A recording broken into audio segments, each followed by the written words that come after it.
Welcome, everybody, to a brand new Blu-ray and DVD out and about video today. And this week sees the next DC animated adventure, Injustice, hitting store shelves along with the G.I. Joe action spectacle Snake Eyes.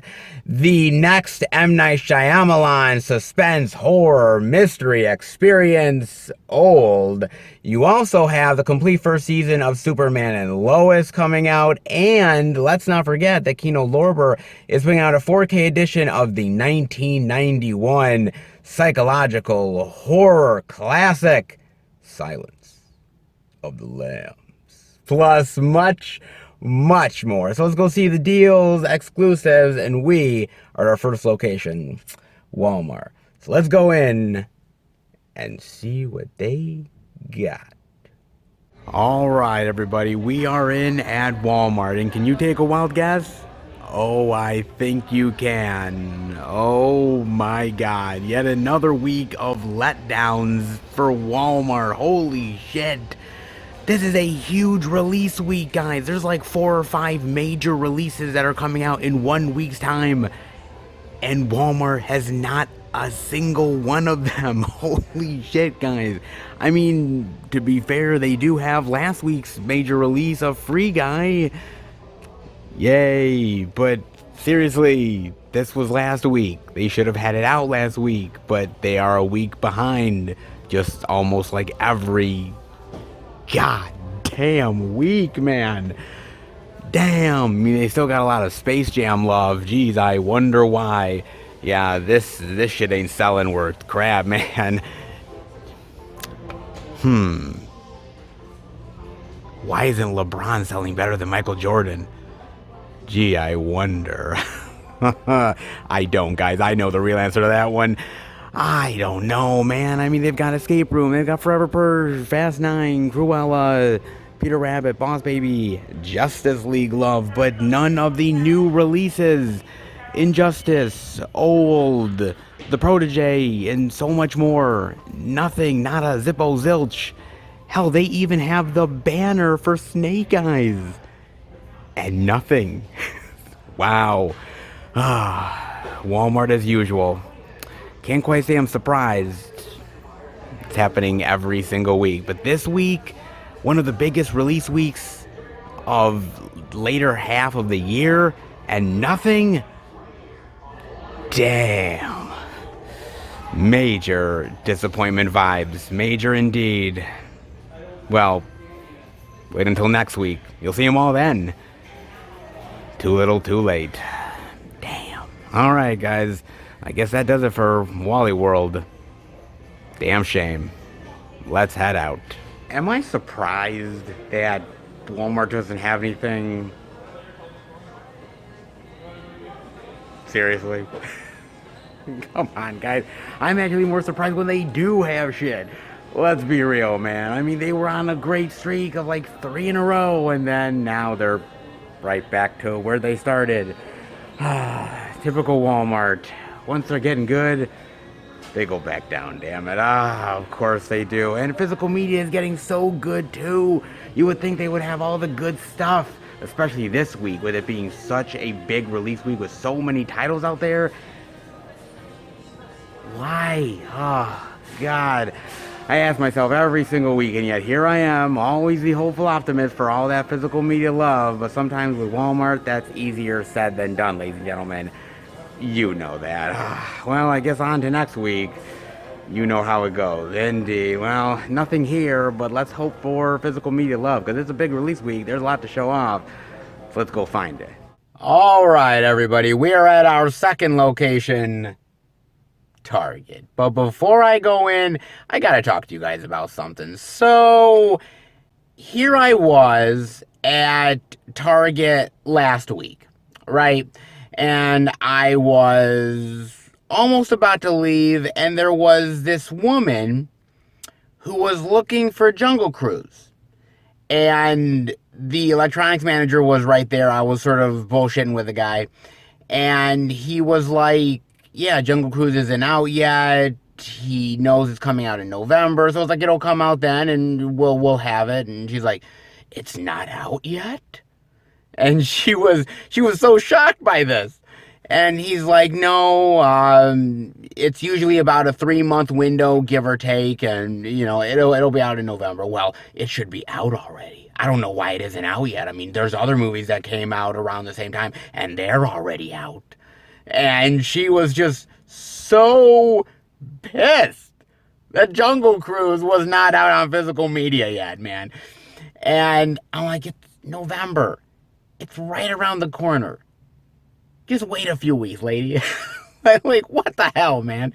But I'm kind of curious, like, because she was saying, well, 3 months is too long. And what do you guys think? Because I never really stopped to think about it for a second. I'm like, well, is 3 months too long before going on physical media? Should it be sooner? Should it be later? I mean, what do you guys think? I mean, I remember back in the old school days when some movies didn't come out on home video for another year. You would see them in the movie theater, and it would be sort of 10 months to a whole year before you even got the damn thing, man. So 3 months is nothing. I mean, 3 months flies like that. Seriously? But I'm kind of curious, what do you think about this, man? Because there's a part of me that is like, okay, yeah, we can put out the physical copy early, but there's a whole process. Like, it goes into the movie theaters, and then it's usually in there for about a month, maybe a little more than that. A few weeks after that, it's on digital, and a few weeks after that, it hits on physical, and that's really been the whole way it has been. I mean, it's been a little bit faster due to the pandemic. There's been sometimes a lot of releases that have really sort of jumped really fast into physical media, way faster than I thought they were. Sometimes it's really like, I've seen it sometimes less than 2 months. And that's crazy to me, man. I mean, especially having to press the discs, the artwork, making the special features, everything like that, and on top of, obviously, the distribution. That's a quick turnaround, man. So, I mean, 3 months doesn't really seem that bad when there's so much that goes into it to get them to the stores and all of the process to actually make the damn thing and how much discs they have to press across the entire world. So, how is 3 months a long time? I don't know, man. That was crazy to me. That was ridiculous. Because when she was just like, oh, it should be out already. I want my rock. I'm like, lady, you can watch other ones with them, man. It'll come out soon enough. Don't worry. But it's like, oh my Lord, man. But I don't know, man. I don't know if I would want them to come out immediately right after the theatrical window, because I don't know, it gives you a little bit more time to watch it in a theater. It gives you a little bit more time if you want to watch it on digital. Physical media will get its due one way or another, right? To speed up the process, what does that really do exactly? Because if you do that, you just end up with a rushed product. You know what I mean? You end up with something rushed and sloppy. Video quality is terrible. Audio quality is shit. And you get no special features. Yes, I know, even if we wait a long time, sometimes we don't even get special features anyways, but that's the gamble you take, man. But, I mean, seriously, though, I just don't really see why we have to make it even more faster than it already is. I think in some ways we've been spoiled a little bit, right? We've been spoiled because of this pandemic, because of the idea of, now that movie theaters weren't really open for a long time, that a lot of stuff went to streaming, and then like maybe less than a month later they're on physical media. And so it was such a fast turnaround within this past year and a half, especially with movies, that I think people have just come to expect the same thing over and over again. And now that we're getting back to a little bit of normalcy with theaters open and studios wanting to take their time a little bit before putting out the physical media release, now people are kind of like, well, I've got to wait. I don't like this thing called waiting. I'm like, you know what, man? I think we need to slow our roll a little bit and realize that, we can take our time. It's fine. You'll get Jungle Cruise. You'll get your rock love. Don't worry, honey. You can sleep in bed with another rock film. You don't need Jungle Cruise right away, okay? Hey, man, God, this older lady was like really adamant, man. She was like, it needed to be out already. There's other movies that have come out around the same time and they're already out. Why isn't Jungle Cruise? And I'm just like, Jesus Christ, man. I don't know, man. I just don't really find the theatrical window and the physical media window, I don't really think they need to be shortened any more than they are. I mean, maybe by a couple more weeks, but 3 months goes by in the blink of an eye. A movie is in the theater for at least a month. Then, like, another month goes by, and even less than that, and it's already on digital. And then a couple weeks after that, it's on physical. So really, the turnaround is already fast as it is. How much more fast do you want it, man? I mean, do you want a rushed, shitty product? Or do you want them to actually make their money in the theaters, then take their time, and then give you a good product on physical? I'd rather them take a little bit more time.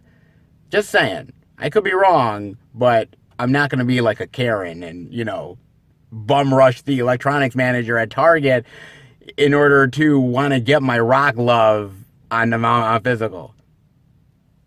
That's insane. Oh, man. That's it. Let me know what you think. Well, what craziness, man.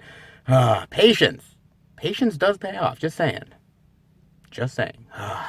With that being said, I mean, hey, it is a good-sized physical media week. Lord knows Walmart didn't give us jack squat, but we have been surprised by how much love we've gotten from Target as of late, haven't we? We definitely have. So let's go in and check out what they got. All right, everybody, we are in at Target, and look at all this physical media beauty, baby. Look at this.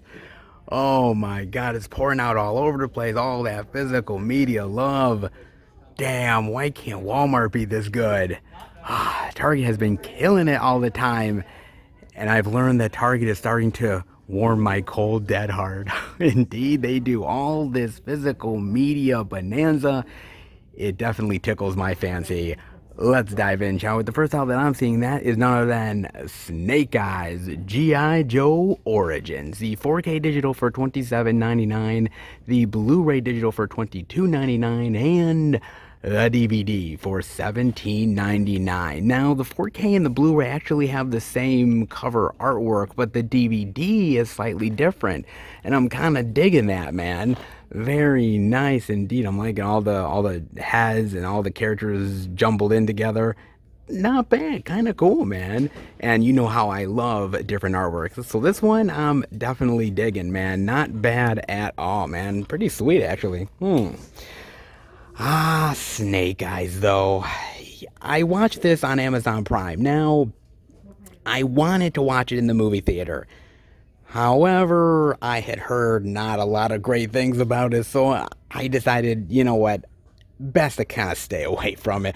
So I decided, what the hell, might as well watch it regardless now that it's finally coming out on physical media, and I definitely dived into little G.I. Joe love. I gotta admit, man, I am an old school G.I. Joe fan, very much old school. The cartoons and all that jazz, the comic book stuff, I did love it. I got into that stuff. And the promise of G.I. Joe movies have always sort of intrigued me, right? Because I love the old school G.I. Joe cartoons and the G.I. Joe love, and I've always thought, God, what a really great G.I. Joe experience would it be on the movie screen? And it's been anything but. It really has. I mean, those last two G.I. Joe movies, yeah, no, have not done it for me whatsoever. It didn't remind me of the G.I. Joe that I used to know and love. And so I'm thinking, okay, maybe Snake Eyes will bring back that good old feeling that I used to have way back in the day. Maybe. I mean, it's basically about the man who would become Snake Eyes and the revenge that he wants to take for his father's death and the complications in order to get there and all that Yakuza goodness. Well, yeah, Snake Eyes, G.I. Joe Origins, Yakuza, they really go together? Yes, apparently they do, guys. At least in this film, they do. I'm not gonna lie, man. I mean, there's moments in here that I kind of liked at certain moments. Like, I liked Henry Golding. Henry Golding's good. I tend to dig the guy. He's a good actor. All the actors tend to be very serious in their roles and take their jobs very seriously. I mean, there's even a small role with Samara Weaving in it, and you guys know how much I like my Samara Weaving, man. So I'm like, okay, the actors are definitely devoting their energies and their time to this movie. They're taking it seriously. They're stepping up to the plate. But outside of that, I don't really know if I kind of dig this movie all that much. I'm not going to lie, man. I mean, first off, the action, I don't know whether the camera operator was having an epilepsy seizure or something, but god damn, man, hold the camera together, motherfucker, please. Because the action is just all over the place. It's all very sort of shaky cam and all sort of crazy ridiculousness. And at a certain point, I'm like, yeah, I can see some of the action some of the time. And some of the time, I don't know what the fuck's going on. Like, the action is so much of a jumbled mess at times. And the movie feels like filler. I mean, not gonna lie, the movie is 2 hours long. First of all, this movie should have never been 2 hours long, okay? The movie drags. Well, he's switching his loyalty to this Yakuza clan, and then this Yakuza clan, he switches the loyalty over to that one. And then, he's almost close to getting his revenge, so he switches back over to the other group. And then he sort of feels bad about cheating on the other one, so he goes back to that loyalty. I mean, Jesus Christ, man. I mean, pick a side for Christ's sake, dude. I mean, I don't think women who are going back and forth with their exes are this bad. Shit. I mean, man, it's bad, man. Really bad. There's a little sprinkling of Cobra in here. There's a little sprinkling of the origins of Storm Shadow. There's the origins of Snake Eyes. But it's all sort of set up for another movie. And that's the problem with the film. At the end of the movie, basically, there's a character that comes in and says, well, your father used to be a Joe, and he was protecting you, and you could be a Joe, and you could help us on the good side. And so then he joins the clan, and then now they're going after Storm Shadow and going after Cobra. And I'm like, wow, you spend 2 hours setting up all this so that you eventually can make an actual G.I. Joe movie. Great. I'm like, what the fuck? Seriously? That pissed me off, man. I mean, most of the movie, all it is basically, hey, I'm switching my loyalty to this one, to this one. Oh, hey, I have revenge and daddy issues. And at the end, they're like, yeah, now we can definitely make a G.I. Joe film. Cool, right? Man, fuck you, man. Seriously. I can see why this movie didn't do as good as it did. I can see it because honestly, the movie just feels unwanted. It feels like filler. It just feels empty. I mean, you seriously couldn't do an actual G.I. Joe movie and do a Snake Eyes origin within like a 10-minute sequence. That's it. You needed to devote 2 fucking hours to this of family drama and shaky cam action. That's it? Seriously? Ah, damn, man. I mean, it was a major disappointment for me. And still, to this day, they have not made a great G.I. Joe movie. Still, to this goddamn day, I'm still waiting for a good G.I. Joe movie to happen. I don't know. Maybe I'll be on my deathbed and they might make a good G.I. Joe film. But the 3 that they've made so far, especially Snake Eyes, man, talk about action garbage, man, and this one takes the goddamn cake. The DC animated love is back in Injustice, baby. The 4K Blu-ray digital for $26.99. The Blu-ray digital for $22.99. Oh, yes, baby. I was jonesing for the next DC animated movie. I have been loving the DC animated films. I really have. They are pure perfection as far as storytelling and taking a lot of ideas from the comic books, and I've enjoyed them immensely. I truly have. So when I heard about Injustice, I wanted to dive into it in a big bad way, man. I truly did. I mean, come on. I'm a comic book lover. I'm a comic book geek like any of you guys. Of course, I would want to dive into all of it in the best way possible. So I did. I ended up watching it through Amazon Prime, man. And basically, what if Superman, the man who seeks truth, justice, and the American way, is having a really wonderful life, right? He's taking out bad guys. He's having a really great time with his love, Lois. And chaos happens, and Lois is caught in the crossfire. She dies. One of Superman's heart and soul, the one that keeps him sane and grounded, she's gone. Superman abandons his morals and becomes a pure killing machine and a destruction to the human race. What happens then? Who will take out Superman? Who will stand against the Man of Steel? Who will indeed, baby? I think it's going to take a lot of firepower to take down Supes. I think it will indeed, baby. Oh, man. I dug the hell out of this movie. I really did, man. I love the moral implications of this story, man. You know, we always think of Superman as pure and really the icon of the goodness of America, the goodness of the world, and the potential that we can be better. But when he turns evil, when his morals turn sour, boy, what fascinating shit that is, man. It is so amazing, man. And it kind of reminds me of the end sequence in Justice League, right? When they show Superman evil and they show that he's perhaps on the dark side. I like that because the whole idea of destruction and chaos and the idea that we are literally bowing down to a god. That is some scary shit, man. And I really love those sort of implications. I love the idea of asking the question, is it really right to kill your enemies, or should we spare them for the sake of sparing them?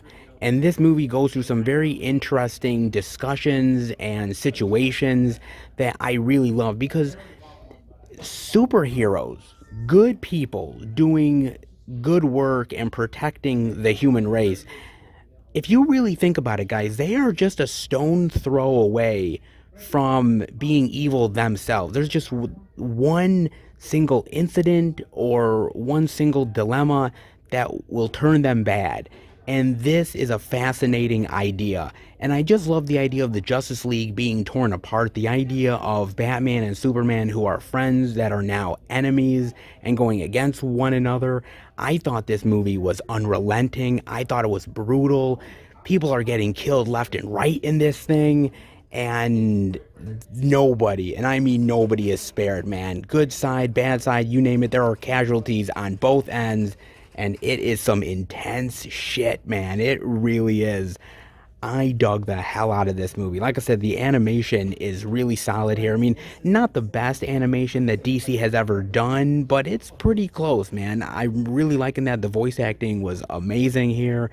And being a fan of Superman like I am, being a fan of this guy, and seeing the iterations I've seen of him over the years, this was such a powerful vision of Superman. Seeing evil Superman, there's something so fascinating about that. Seeing such a powerful God who has such incredible and immense powers, holding them at bay for the betterment of mankind, to suddenly strip that away is intriguing to me. It really is. And I thought they really went out of their way to show what could really happen if Superman turned against us. Governments would fall, peace would happen, but at a very immense cost. It's really, really some intriguing shit. It truly is, man. And I was fascinated by this movie. I loved every second of it. And I just love the questions that this film raises and the idea that, good people can turn bad. It's easy to do it. It's not like these people are completely good people and they're completely shielded from the world because they're superheroes. There's a lot of dilemmas that happen that are out of their control that will turn them against humanity. And this is a great aspect to it. The showing of different aspects and different situations and whose side would who be on, and the fact that good people have to team up with the bad people in order to stop something more powerful than them. What a fantastic movie, guys. God damn it, man. I love these kind of tales, man. These great tales of what if this situation happened, and this is one of the best of them. It truly is, man. I love the DC animated films. They bring me so much joy, and I love the storytelling. And this movie, this one is pure aces. Your time might be up sooner than you think. In the 4K Blu-ray digital for $29.99, the Blu-ray DVD digital for $24.99, and a DVD for $19.99. Nice. I'm really liking the cover art, man. I really am. I'm digging that, dude. With the young person on one side, the other side is old and their skin is peeling off. Oh man, yeesh. I hope I don't become a certain age where my skin is peeling like that, because if that happens, bury me 6 feet under, baby, please. Because it's only a matter of time. Oh, indeed it is, man. Damn. So I got a chance to watch this on Amazon Prime. This was another one that I was thinking of watching in the movie theater, and then I started hearing reviews, and I was like, ooh, yeah, okay. I guess a lot of people aren't really digging this one, so I was gonna hold back and wait. But now that it's on physical, I decided I'm gonna give it a chance, man. Basically, it's about this family, and they're on this vacation. They find this really great private resort, and the manager suggests, hey, there's this really great secluded beach, private, no one really goes on there, and I think it would really be a great experience for you guys. And they're like, sure, fine, great. Of course, the family's having some complications and some issues, and a nice getaway could improve things, could. So they go on this beach, right? And suddenly there's other people on the beach with them, and they're enjoying themselves until a dead body washes up. God, it's all fun and games until dead people start showing up, ain't it? And then suddenly, well, good turns to bad, turns to even worse, because guess what? They can't even leave the beach because they're trapped. And not only are they trapped, but they're rapidly aging. Yeah. Bummer, man. Big bummer indeed. And it's just them trying to get off this beach, trying to survive, but also trying to figure out the mystery of what the hell is happening, and trying to do it all before they age to the point of death. Good luck. Oh, man. I watched this with my girlfriend, and I gotta be honest with you, man. I didn't quite know what to expect with this. I had seen the trailers, and I was like, okay, I kind of dig it. It's M. Night Shyamalan. He's done some really good things, but then again, he's done some really shitty things. So I was like, okay, half and half, right? It could either be good, it could either be bad. And when watching the movie, I've got to admit, it was fine. It wasn't bad.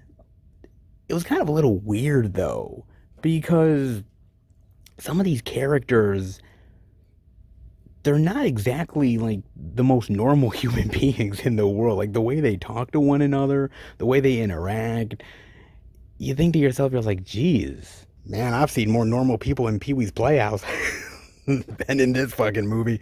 Jesus Christ, dude. It just came off as odd and out of left field. If this movie is supposed to have a certain amount of realism before it hits the more crazy shit, Yeah, not really succeeding all that much, man. I mean, you don't really get to know most of these characters. They're very stereotypical. And when the shit hits the fan, the sort of odd character interactions get even weirder and even odder. I mean, I did appreciate the old age stuff, and I thought the makeup effects and the CGI was pretty well done, all things considered, man. I mean, there was a great sequence of this girl who is ballooning like to like 9 months pregnant. And from 9 months pregnant to basically shooting the kid out, it's a matter of minutes. But it happens so quick, man. And the horror of that, and my girlfriend and I were like, what the fuck? We were like, holy shit. I said, man, I love you, honey, but if I have sex with you and like a few minutes later you're 9 months pregnant, I'm bailing. I'm done. Sorry. I love you, sweetheart. Send me the child payment, but I'm gone, man. Okay. Jesus, goodness gracious, man. But it kind of felt a little overlong. It felt overlong, and it felt like it was kind of dragging at times. Like there's a great idea there, and M. Night knows how to hit those certain beats, but the fact of getting there is the difficulty, right? Because this movie almost feels like it would be right at home on an episode of Twilight Zone, right? It would be like 45 minutes long, an interesting tale of these people on a beach growing old. You get all that, right? But to stretch it into an almost 2 hour movie, that's kind of pushing it. And that's what this movie feels. There's a lot of filler, there's a lot of character interactions that could have been cut. There's a lot of situations that really don't have to deal with the plot at all. It's just superficial to pad time. It also doesn't help that it's kind of predictable at the end of the day. I mean, my girlfriend pretty much called it way before the movie ever ended, and I'm like, wow, damn, you're smart. And she's like, no, it's just predictable. And I'm like, oh, okay, fair enough. But it just doesn't really ring for me. It's a great idea, it's a great concept, but it's more of like a short story more than a full movie.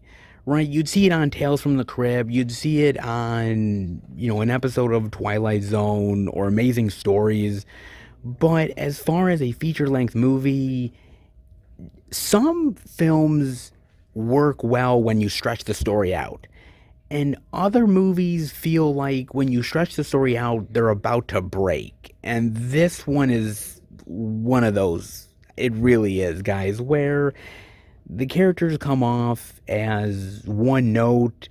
They're just basically there to die for dying's sake.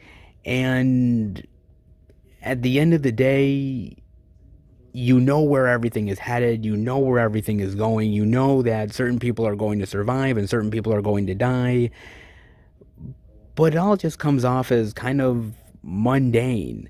There is a little bit of effective horror in this, but not as much as I want. When I mean like old, I'm almost thinking like cabin fever, like the flesh is literally coming off them, and they're starting to turn into skeleton and bone. And you could really do some gruesome stuff with this movie, and I don't think M. Night really wants to go there. I appreciate that he leaves more to the imagination, but at the end of the day, it didn't really come off as creative or imaginative or as scary as I really want it to be. I mean, mind you, I'm white as a ghost, guys. I'm white as motherfucking Casper, okay? I don't go to the beach, okay? So for me, going to the beach is like a very rare thing.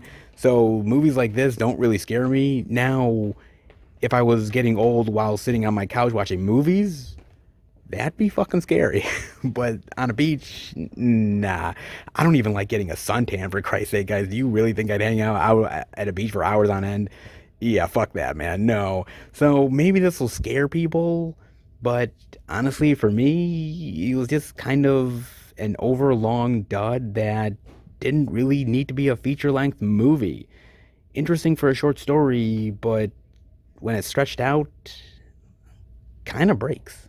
And then I'm seeing they have the Blu-ray digital of The Night House for $19.99, the DVD only for $14.99. Ah, creepy.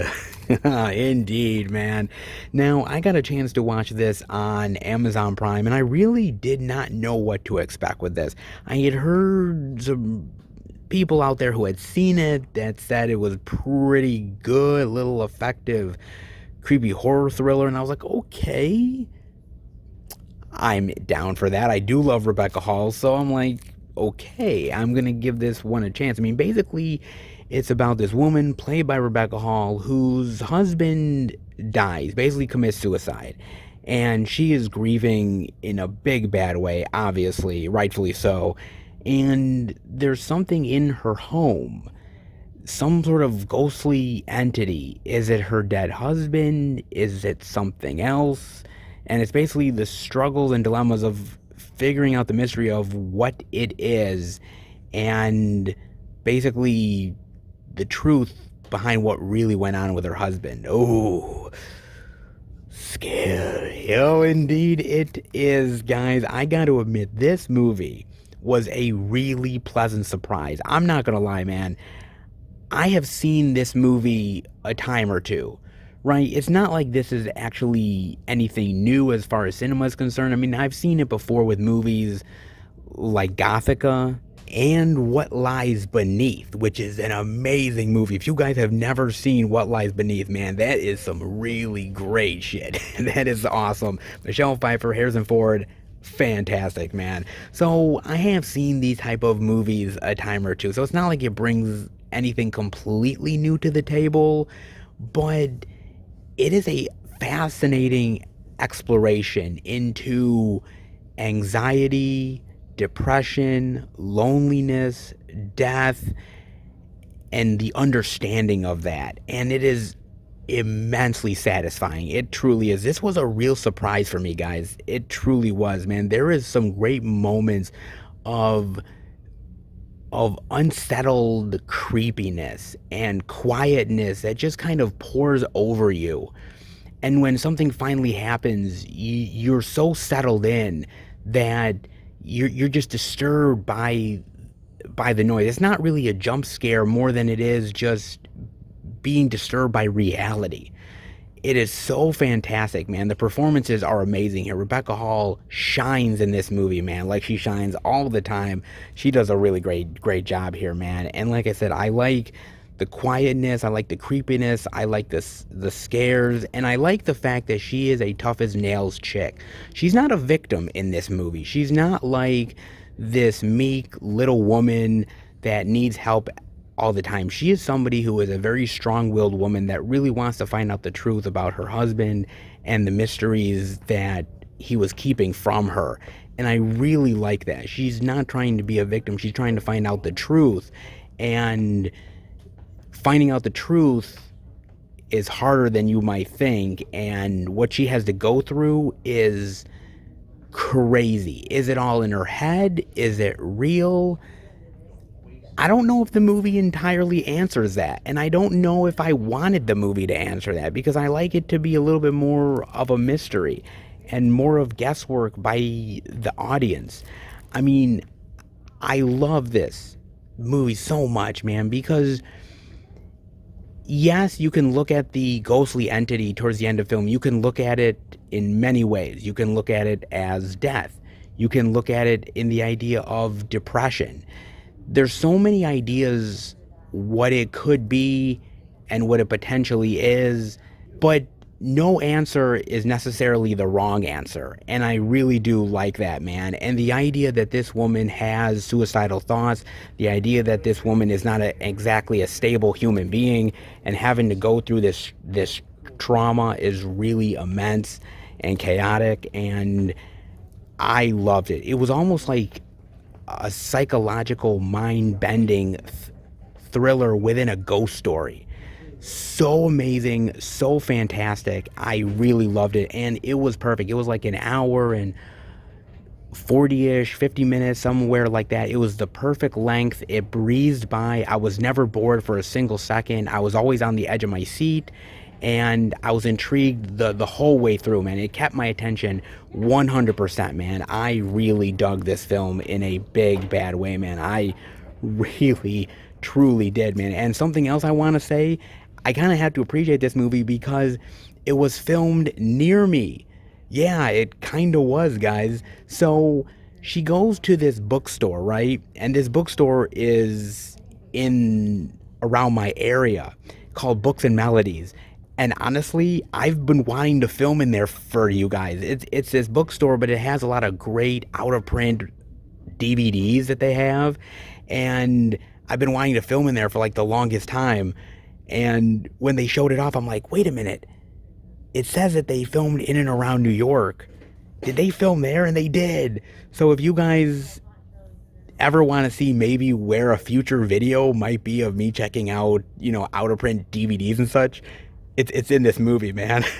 Books and Melodies, which is so cool. I was like, whoa, like nothing ever gets filmed in my area here, man. Like usually we're just like nothing as far as movies are concerned. Like that's so cool to see my area get some movie love, man. I mean, I know this movie was supposed to come out like a year or two ago, and because of the coronavirus, that ended up getting kicked down the can, and also that it was done by 20th Century Fox and they got bought out by Disney, and there was a whole complication of that. And this movie has kind of gotten buried, unfortunately, and not a lot of people know about it. But I'm telling you guys, you gotta check this out, man. If you're into ghost stories, if you're into psychological thrillers, if you like movies like Gothica, this movie is right up your alley, man. It really is, dude. It was a really pleasant surprise, man. I was not expecting much from this movie, and honestly, it blew me out of the water. The Protege, made for vengeance. Yes. The 4K Blu-ray digital for $26.99, the Blu-ray DVD digital for $22.99, and a DVD for $19.99. Nice. A little actioneer love. Indeed. Michael Keaton, Maggie Q, Samuel L. motherfucking Jackson, baby. Oh, yeah. I got a chance to watch this on Amazon Prime, and I wanted to watch it in the movie theater. I just never got a chance to. I wanted to because of those actors, man. I mean, actors all in this sort of badass action flick. I'm down to at least check it out, man. I really am, dude. So why not? Basically, it's about this woman who was raised by this father figure in her life, played by Samuel L. Jackson. He gets gunned down, and now she's on this vengeance trip to basically find out who did it and kill every last one of those motherfuckers. Indeed, she does, man. I gotta tell you, I did have a lot of fun with this movie. It's not a perfect action movie. There's sometimes where the action isn't as good as, let's say, John Wick or Atomic Blonde and movies like that. So there is moments where the action doesn't quite peak the way I want it to. But that being said, this is still a really entertaining flick, man. I mean, the characters themselves are very vivacious, serious, but yet playful at the same time. And it's almost kind of like with the dialogue that they're very dramatic, but at the same time, it's almost like they're playing with their prey. That's how kind of witty and quirky the dialogue is. It's got moments of flair to it, but moments of danger and sexiness that I really appreciate, man. It was really great, and it felt like the actors were having a really fun time with this movie. It really did, man. I mean, Maggie Q, I've always really appreciated Maggie Q. I really have. I mean, there have been moments where she's been able to show off how kick-ass she is, and then there's other moments where I felt like the story had kind of failed her, where she wasn't able to show it off the way I was hoping she would. But here you get complete full-on badassness, and she is great. 110%, man. She is completely kick-ass, completely capable. She's sexy, she's dangerous, she's playful, she's witty, she's everything that you want in a badass female character and more, man. You definitely root for her. Samuel Jackson is Samuel L. Jackson, man. Come on, you get some badass Samuel L. Jackson moments, some badass Samuel L. Jackson quotes, and of course an F word here and there, which is great. But you want to know the person who really steals the show here is Michael Keaton, man. Michael Keaton is great in this movie. Oh my God, man. He keeps up with the action. He's just as badass as Maggie Q is. He's just as playful and quirky with the dialogue. He's charming, yet you're terrified of him because you don't know what he's going to do next. If he's going to tell you a joke, shake your hand, or shoot you in the face, you don't really know. Michael Keaton is having a ball with this role. Maggie Q is, everyone is, man. And I think that's why I was so entertained by the movie. I mean, yes, the action is pretty decent, but it's stuff that I've seen before time and time again. The action doesn't really blow me away or as dynamic as some of the other films I've seen in years past, but what makes this movie is just how fun it is, and the dialogue and the interactions with the characters. That's what makes this movie, man. I mean, you can have a mundane action movie, but it's lifted up by the characters and by the dialogue and the situations, and it makes a average action movie turn into something really fantastic. And The Protege is one of those, man. It's not perfect, been there, done that, but the cheekiness with the characters and the actors really having fun, I think you dig it as much as they're digging playing it.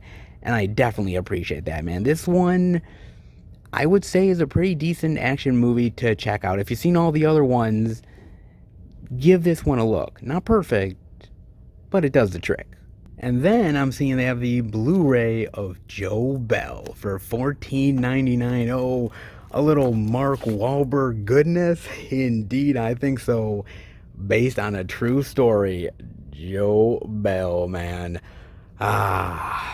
You can't go wrong with a little Wahlberg love. Indeed, you can, man. And this one, quite interesting. Not your typical Wahlberg flick, I would say.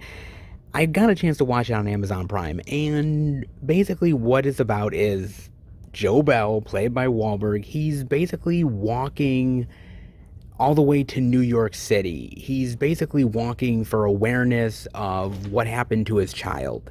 And his child ended up killing himself. And the reason why he ended up killing himself is because his child was bullied, picked on for being gay, for being homosexual, and Joe, unfortunately, was never that supportive with his kid, was never that supportive with his child, and it ended up basically turning really badly, and a bad situation turned worse. And Joe is trying to do his best to redeem himself for the things that he didn't do, the things that he wished he would have done. And it's a very interesting, dramatic tale. Not something you always really see from Wahlberg, which is kind of interesting, and that's one of the reasons why I wanted to watch it. I did not know about this true story. I didn't know that it existed, but now that I do, it's really fascinating, really interesting. And at the end of the movie, they show off the real-life guy, they show off the kid, and it's really fascinating, really heartwarming and touching, and majorly pulls at your heartstrings in a big bad way, man. It really does. I gotta say, this is a really great turn by Wahlberg. I mean, he's not perfect in this movie, and I could see other actors maybe doing equally as good or better, but I like the fact that Wahlberg kind of challenged himself with this role. I'm kind of happy that he took a chance on this. It's not your typical Wahlberg dramatic action movie type of thing that he usually does. It's something a little outside his expertise, and I really appreciated that, man. But I thought the acting by him, I thought the young kid who played the unfortunately deceased gay kid was fantastic here. I think even Gary Sinise in a really small role towards the end of the movie is great. I think even Connie Britton is in here as the wife of Joe, and she does a really great job here being sympathetic, supportive, but yet distant and tough at the same time. I thought it was really well done, and I think everybody did a great job in the acting department. But not only that, but I like the idea of the story, and I like the idea of the characters. It's not easy doing a movie like this. It's really not. If you really think about it, it's touchy subject matter, and some people are going to get uncomfortable by the movie. Others are going to think that it doesn't advocate enough for the LGBTQ community, and so it's hard to ride a line with this. But I think they did a pretty good job telling the story of a man who is atoning for his sins, regretful of the things he said, didn't say, and the things that he wished he would have done differently, but yet still being guilty, and someone who will never get over the trauma that he inflicted on his family, he inflicted on his child, and the death that he's responsible for in many ways. And I think they do a great job as a character piece, as a piece that not only advocates for homosexuals and the LGBTQ community, and really says, hey, look, these people are just like us. Yes, you might not understand them at times, and there's moments where he ends up not really understanding his son, and there's moments when he's confused by his son. And I like that. I like the fact that they don't play it off as he's immediately accepting. They don't play it off as he completely understands what his son is. He's confused. He's angered. He's frustrated. And it's only when death stares him in the face that he can finally be like, okay, I have to look at this in a different way. I have to face these issues and these people that I might not understand, but I have to find common ground with them. And I think movies like this really do need to be out there front and center. I think these movies need to be a portrait of how we can change society if we have the conversation, if we end up confronting one another in a positive way. I really do like this movie, man. And for me, it's so interesting because I look back at a human being like Matthew Shepard, right? I look at a human being like him and what happened to him, and most people would say we've turned a corner, right? Most people will say, oh, we're better than what we used to be. Are we really better than what we used to be? Are we better than, you know, having somebody on a fence and beating them down to a bloody pulp until they die? Are we really better than that? Have we really grown as a society? I don't know if we really have, man. And it's movies like Joe Bell that are a stark reminder that we still have so far to go in society, that we're not perfect, and there's a lot of people that don't understand each other, and the old generation versus the new generation, and how it's kind of difficult to bridge that gap. And sometimes people will come around to a better way of understanding, and sometimes they never will understand. And there's no way to get through to those people, but we still have to fight the good fight. We still have to try to better ourselves and better everyone around us. And I really did appreciate this movie, and I thought the acting was expertise. I thought the story was expertise. It's a really powerful film that needs to be talked about, needs to be explored, and it's a fascinating true story that, yes, ends in tragedy, but you can learn many things through tragedy, very powerful messages through events that are tragic.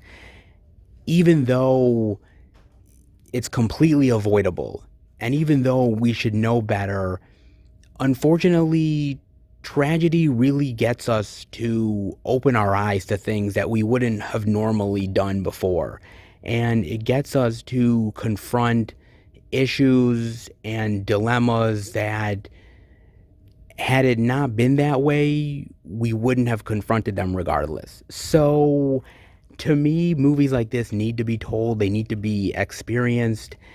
It's not always easy to explore them. It's sometimes messy and sometimes uneasy, but not every movie can be peaches and cream, okay? Not every movie can, and Joe Bell gives us a stark reminder that we've come a long way, but we've got so much longer to go. The Man of God. Oh, indeed.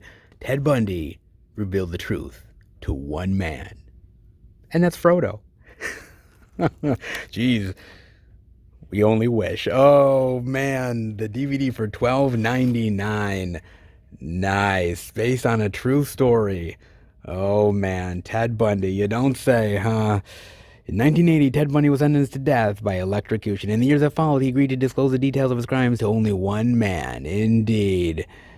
FBI analyst Bill Hagmaier, Elijah Wood. Oh, yes, man. So, I got a chance to watch this. This is a very fascinating movie, man. I thought the performances were fantastic here. Elijah Wood is great. I love Luke Kirby here. I think he did a really great job as Bundy. And I just like this idea of this cat and mouse game between these two. The idea that you get this interesting fascination, exploration, and examination of a man's psyche and what he thinks. It's so intriguing, man, and I thought this movie did a really great job exploring the demented nature of this guy. I got to admit, Ted Bundy is a very fascinating human being, just as far as the psychology is concerned and his thinking behind his killings. And there have been some movies that have explored it better than others, like Shockingly Evil, that movie from Netflix, which did a really interesting job with that. There's also another movie, I think from 2002 or somewhere around there, called Bundy, which is not bad either. There's a real great fascination with serial killers out there, and I don't know if I completely fully understand it, but I can see why, because these people are like rock stars, right? I mean, if you're into true crime, which everybody seems to be nowadays, like the hottest thing going, I mean, Netflix makes so much money off that shit, then these guys diving into their crimes and the understanding of why they did what they did, their upbringing, and literally examining every gruesome aspect of the killings. There's something about diving into that and getting inside these people's heads that really makes you almost feel for them in some ways. And you're almost kind of like a participant within it all. It's really crazy to think that, but a lot of people get into this shit. I mean, really hardcore get into this stuff, man. Sometimes a little bit too obsessive, but they definitely do it, man. I gotta admit, this one was a really, really great one, of just the idea of this man playing mind games with this one person and telling his story to this guy, and the examination of why he did what he did and the evil behind it. It is a really fascinating movie, man, and I have seen a lot of serial killer movies, man. I've seen a lot of them, man. I mean, there have been some really messed up movies that I've seen, dude. But there's something fascinating about getting inside someone's head, like a Hannibal Lecter or something, right? Getting inside their head and seeing all their wicked deeds just laid out in front of you. It can be very emotional, very disturbing, very shocking. And this one, it's really fascinating, the mind games that are played and how these characters interact with one another. But I gotta admit, man, I loved every second of it, man. I don't know if I'd want to be in the same room as Ted Bundy, but I'll watch Elijah Wood do it. Put it that way. Needle in a Timestack. Oh, the Blu-ray DVD for $16.99. Very nice. Leslie Odom Jr., Cynthia Erivo, and Orlando Bloom. Very nice, man. Liking that cover, man. Very eerie. Indeed. Time travel, anybody? Oh, indeed it is, man. Basically, it is about this couple who really love each other, and the ex-husband, played by Orlando Bloom, ends up changing time. I'm serious, he actually does, guys. So now the husband is forgetting everything about the wife, and he's got to end up going back and changing time in order to reverse course. But how far do you love somebody to change time, and what effects will happen because of it? Ooh, very interesting indeed, man. I watched this movie on Amazon Prime. I did dig it. It's quite interesting, man. A very fascinating time travel story dealing with love and regret and loss. And I thought it played really well, man. The actors do a great job here. Orlando Bloom is awesome here. I love the time travel aspects, the complications of it. I love playing with the idea of time. I just really do. There's something about it that is so fascinating to me. And they do a good job. It's not perfect. Like, I love time travel movies. I've seen a shitload of them, guys, and some do it better than others. This does it decently.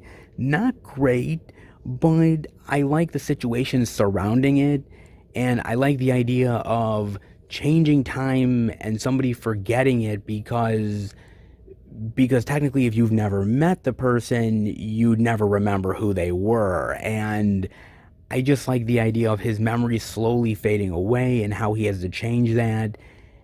It's dramatic, it's heartbreaking, and there's a certain amount of tense quality to the time travel that I really appreciate, man. I dug this one. It's not bad, actually. Oh, you have got to be kidding me. Seriously?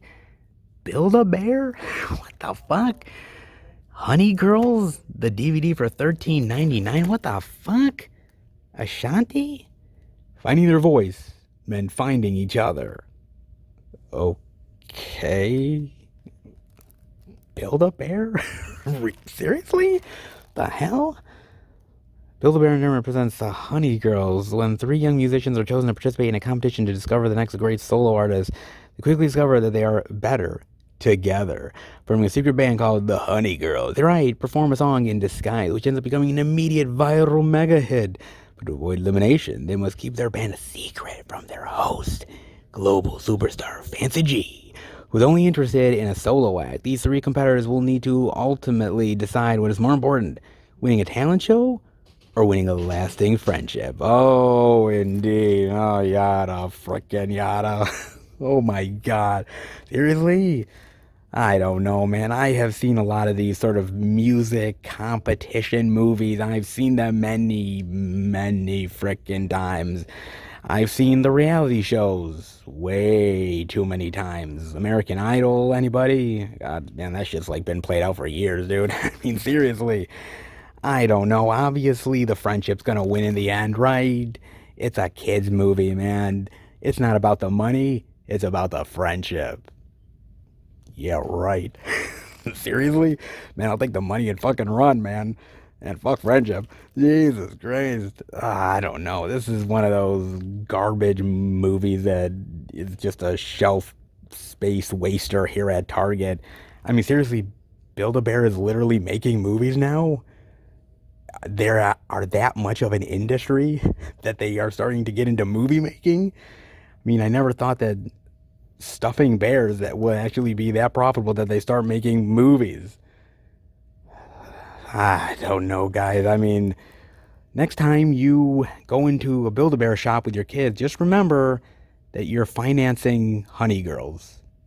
And be very, very ashamed of yourself. It's a bird. It's a plane. No, it's Superman and Lois, a complete first season. Come on, guys. The DVD for $17.99. Look at that, baby. Flying high. Superman on the small screen yet again, baby. Oh, man. Somebody save me. Come on. Okay, that's Smallville. Come on, guys. I can't keep this shit straight. Oh, man. Saving the world. starts at home. Oh, yes, man. Now, I have not seen a single episode of Superman and Lois. I am actually kind of intrigued to want to check it out, but I've been kind of nervous. Now, this Superman, I believe, originally appeared on Supergirl and was actually really popular. People kind of dug him as Superman. And it was popular enough where Warner Brothers was like, man, why don't we make another Superman TV show? Why the hell not, dude? And so the popularity of Superman wins out yet again, ladies and gentlemen. Oh, man, what do we got here? After years of facing megalomaniacal villains, Superman, aka Clark Kent, and renowned journalist Lois Lane come face to face with their toughest challenge, the pressures of being parents in today's society. That is some scary shit. Indeed it is, man. Oh boy. Complicating matters is the worry that their sons could inherit their father's Kryptonian superpowers. Ken's return to Smallville. Idyllic life is upended when they cross paths with devious mogul Morgan Edge, mysterious stranger with a vendetta. Save the world at a moment's notice, but his family needs him more. Ooh, 15 supercharged episodes. Ah, yes.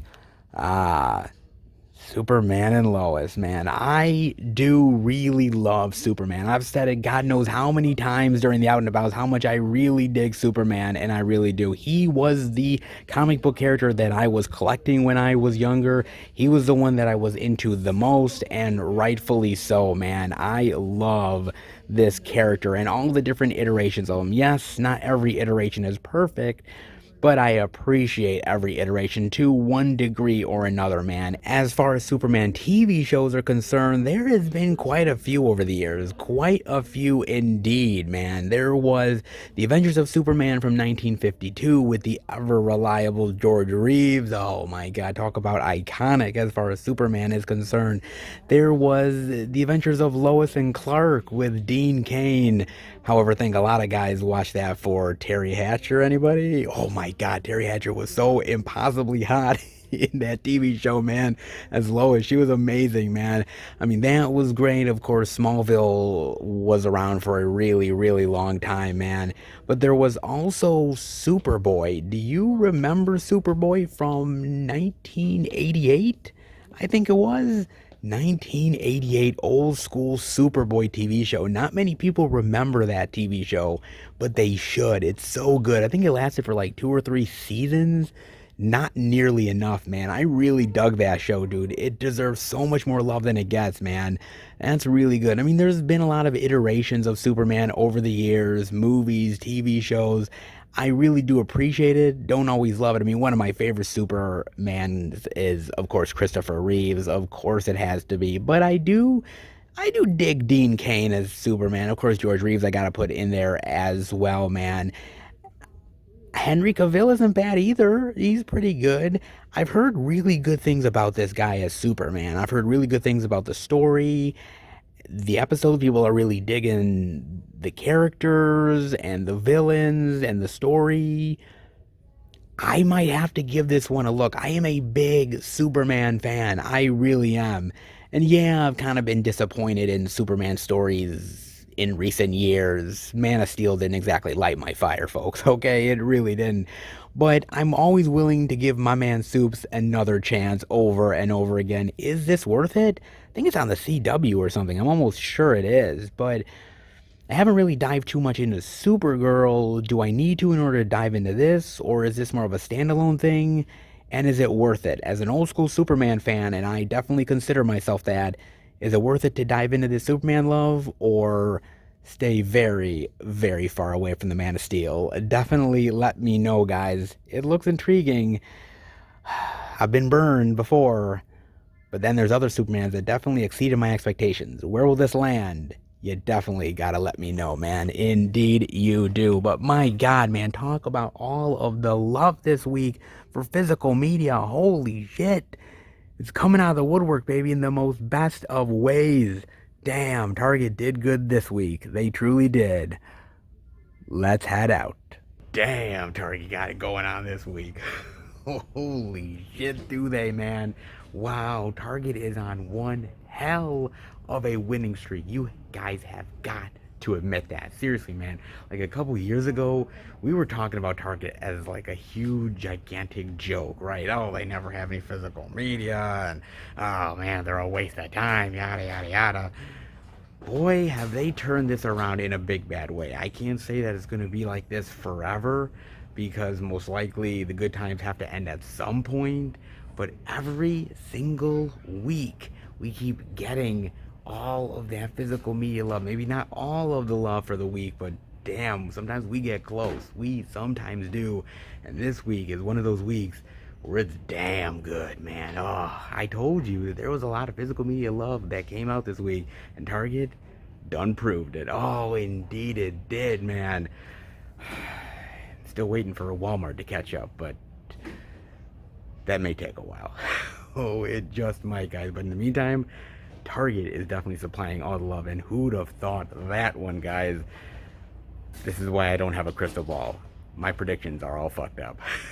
Indeed they are, but I'm so glad to be wrong. I hope you guys are too, man. Target is providing all that love, and we got a lot of it this week. Oh, damn, was it good. Indeed it was, man. The physical media lover?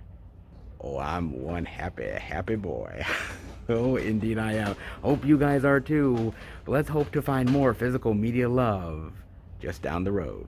All right, everybody. We are at our third location, the second Walmart. I'm going to go in and check out if there's any interesting indie titles worth showing off. If there is, I will bring it back to Film Fan 108HU and show it off to each and every one of you. But before I do that, I got to talk about a trailer with you guys. And this one, didn't think we'd see another. But that old school nostalgia is kind of getting me, man. What's your favorite scary movie? Oh, yes! We're back with another Scream?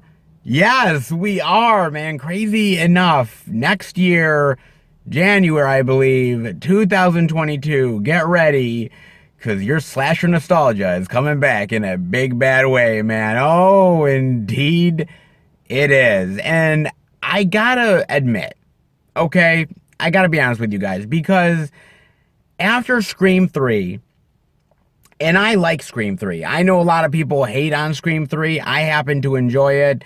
I thought it was a nice end to a pretty solid trilogy, and I was like, okay, it's done, it's over with, wrapped up. Cool, Wes Craven got his trilogy. I'm glad he did. And so, done.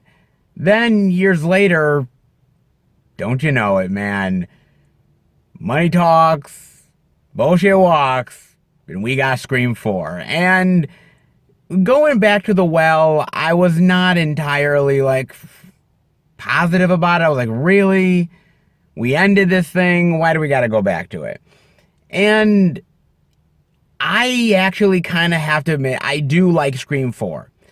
I don't outright, think it's the greatest thing ever, but I do appreciate where they went with the story, where they went with the characters, and overall, I think it works. Not 100%, but it works pretty well. And it was nice to see Wes Craven coming back to the Scream franchise. I was like, okay, fine. I'm in. But then, once Wes Craven died, I said, okay, we're never going to get any more Scream movies, because Wes Craven and Scream are connected to the hip, so there's really no way that this is ever going to happen. And yeah, it's done, it's over with, and rightfully so. Well, again, money talks, bullshit walks, and well, somebody else just took over Wes Craven's job, and here we are with another Scream movie. Okay, fine. Nostalgia's a bitch. Oh, man. It really is. So, this time around, there's new killings, there's new victims, and they're connected to the old school survivors, and they finally have to uncover the truth of what's really going on here, who's really behind this, and perhaps they have to dig up the past in order to reveal the truth. Okay, here we go again, baby, here we go. Oh man, more of that, like, welcome home, Sydney. Okay. Oh man, who is it this time? There is a lot of rumors flying around on the internet, man. There's a ton of them, so I don't know what's right, what's wrong. I'm not checking. All right, so I'm just gonna go in, try to be a little cold on it, and just enjoy the ride and enjoy the experience, man. But I am kind of interested in this. To be fair, I am. I love all the Scream movies to one degree or another, and to have another Scream movie, it kind of gets me. I'm not gonna lie, it kind of does, man. And also, it's really great to see Courtney Cox, David Arquette, to see these characters again, to be able to see Neve Campbell as Sidney Prescott. I love that shit, man. It's kind of like the same thing of Jamie Lee coming back to the Halloween franchise all the time, right? Because she is, in a ways, a lot about what makes the Halloween franchise the Halloween franchise. Yes, Michael Myers, but also Laurie Strode. And the same thing has to be said here. Neve Campbell, Sidney Prescott is Scream. So without her, without Dewey, and of course Gale, it wouldn't be a Scream movie in a lot of ways. So I'm glad they're back. I'm glad that the actors decided to want to come back to this after so many times revisiting the well. Hey, why not one more, man? I will say this much, though. I kind of feel like somebody's got to bite it. Somebody's got to die, man. And I hate saying that, but it really is true, man. I thought, right, Scream 3, the end of a trilogy, I thought, okay, somebody's going to go. It's either going to be Gale or Dewey or Sidney. It's going to be one of them. It was none of them. So I was like, okay, I'm glad they lived. I like those characters, but I'm like, it was kind of odd to me. I thought somebody was going to go. Then Scream 4 happens, and I'm thinking, okay, somebody's got to go. Sidney, Dewey, Gale, Bueller. I was like, somebody's got to go, man. And nobody did. And I'm like, okay, it's kind of odd for a franchise, but interesting.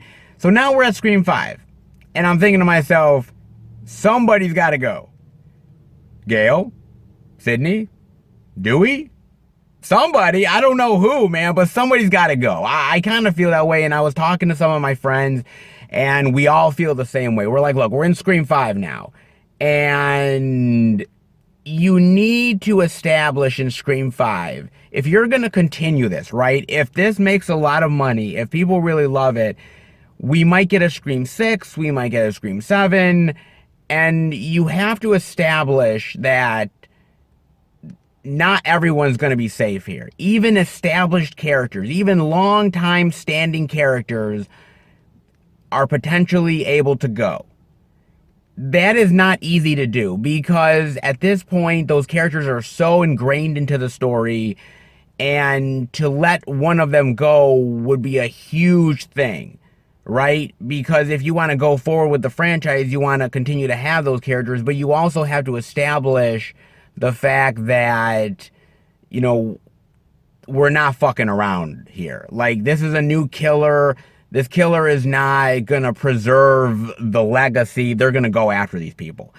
You need to establish that. Somebody's got to go. I don't know who. I don't know who I'd want to go, but I have a feeling. I have a real serious feeling that one of them is going to bite it. I don't know who, but I just have that feeling, man. But I do like the trailer. I like the vibe of the fact that going back and revisiting your past and trying to help these new victims cope with what's going on, and the fact that the old people can teach the new people some tricks and vice versa. I like that idea. And you don't get a lot of flavor of the newer characters. You get more of the older established ones. So I'm hoping the newer characters are actually memorable. They're not just like completely filler and just fodder for the killer. They actually have personalities that you can root for these people, because that's what I loved about the Scream series so much, was the fact that you got to invest in the characters and they were memorable and they were quirky and they had great lines. And I'm hoping that we can still do this with a new batch of people. Let's hope, guys. But I kind of like how they're using the cell phone technology with locking the doors and unlocking them, and with new cell phone techniques and technology and little certain ways to get around things, you got to update it to modern times. So it looks like they're doing that as well. I like sort of the creepiness and some of the brutal stuff that the killer seems to be doing. So I do like where they're heading with this.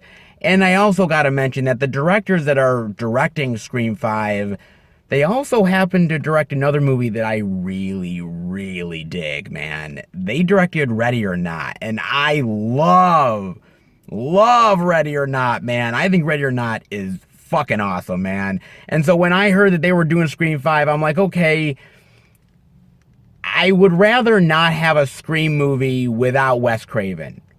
But if we were to do it, I think these guys know what they're doing. I'm confident that they know horror, that they know how to do good scares, good kills, memorable dialogue, and memorable characters.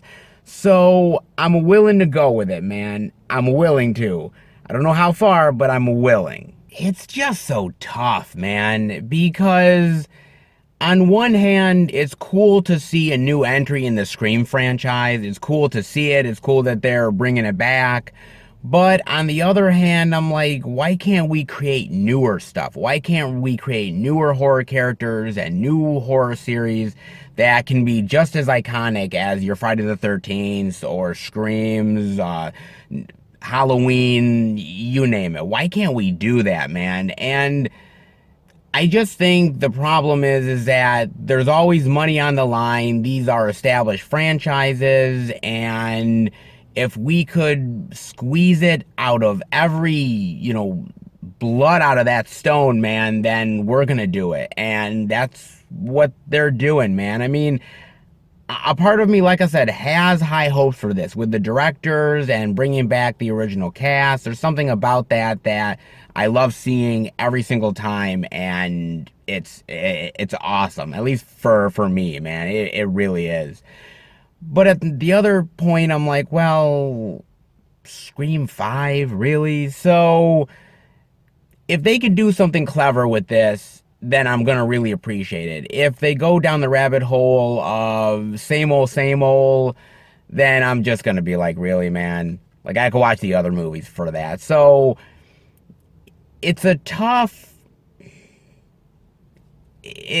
to sort of balance that. It really is. It's really tough to balance that, and I think those directors are the ones that could potentially do it. So it's not an easy task by far, and going back to the well is never easy, but if you do something interesting, then it might be worth it. I definitely want to know what you guys think. Definitely let me know what you think about Scream 5. Good, bad, ugly, interesting.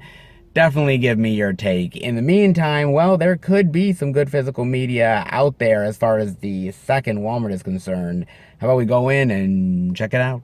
All right, in at the second Walmart, baby. Yes, and this is a pretty good sized physical media week. Don't you agree? I think you guys would, and you would think that would mean a little bit of Walmart indie love. Indeed, I think so. And you want to know what? You're not wrong. Oh, you're not wrong indeed. Not crazy, huge, vast amount, but a little bit of decent indie weirdness love that I can't deny. Oh, I can't indeed. I think it'll be good, guys. I think it'll be very, very interesting indeed. A little bit can go a long way. And with the second Walmart, oh, a long way it definitely goes. Oh, indeed it does, man. So, you know what that means. I am definitely going to have to go back to Film Fan 108 HQ, which means that you, Seth, yes, you are going to have to show off the indie, weird, ridiculous love. I know you can't wait.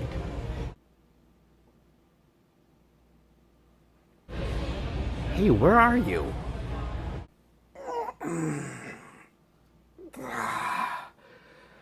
What's up? Oh, jeez. Where were you? I was stretching, man. Seriously. You gotta stay limber. You seriously have to stretch and stay limber to show off the physical media? You know what, dude? Seriously, I could pull a hammy. Right. I believe it. Just show off the physical media. You say that now, but when you pull the groin muscle, ooh.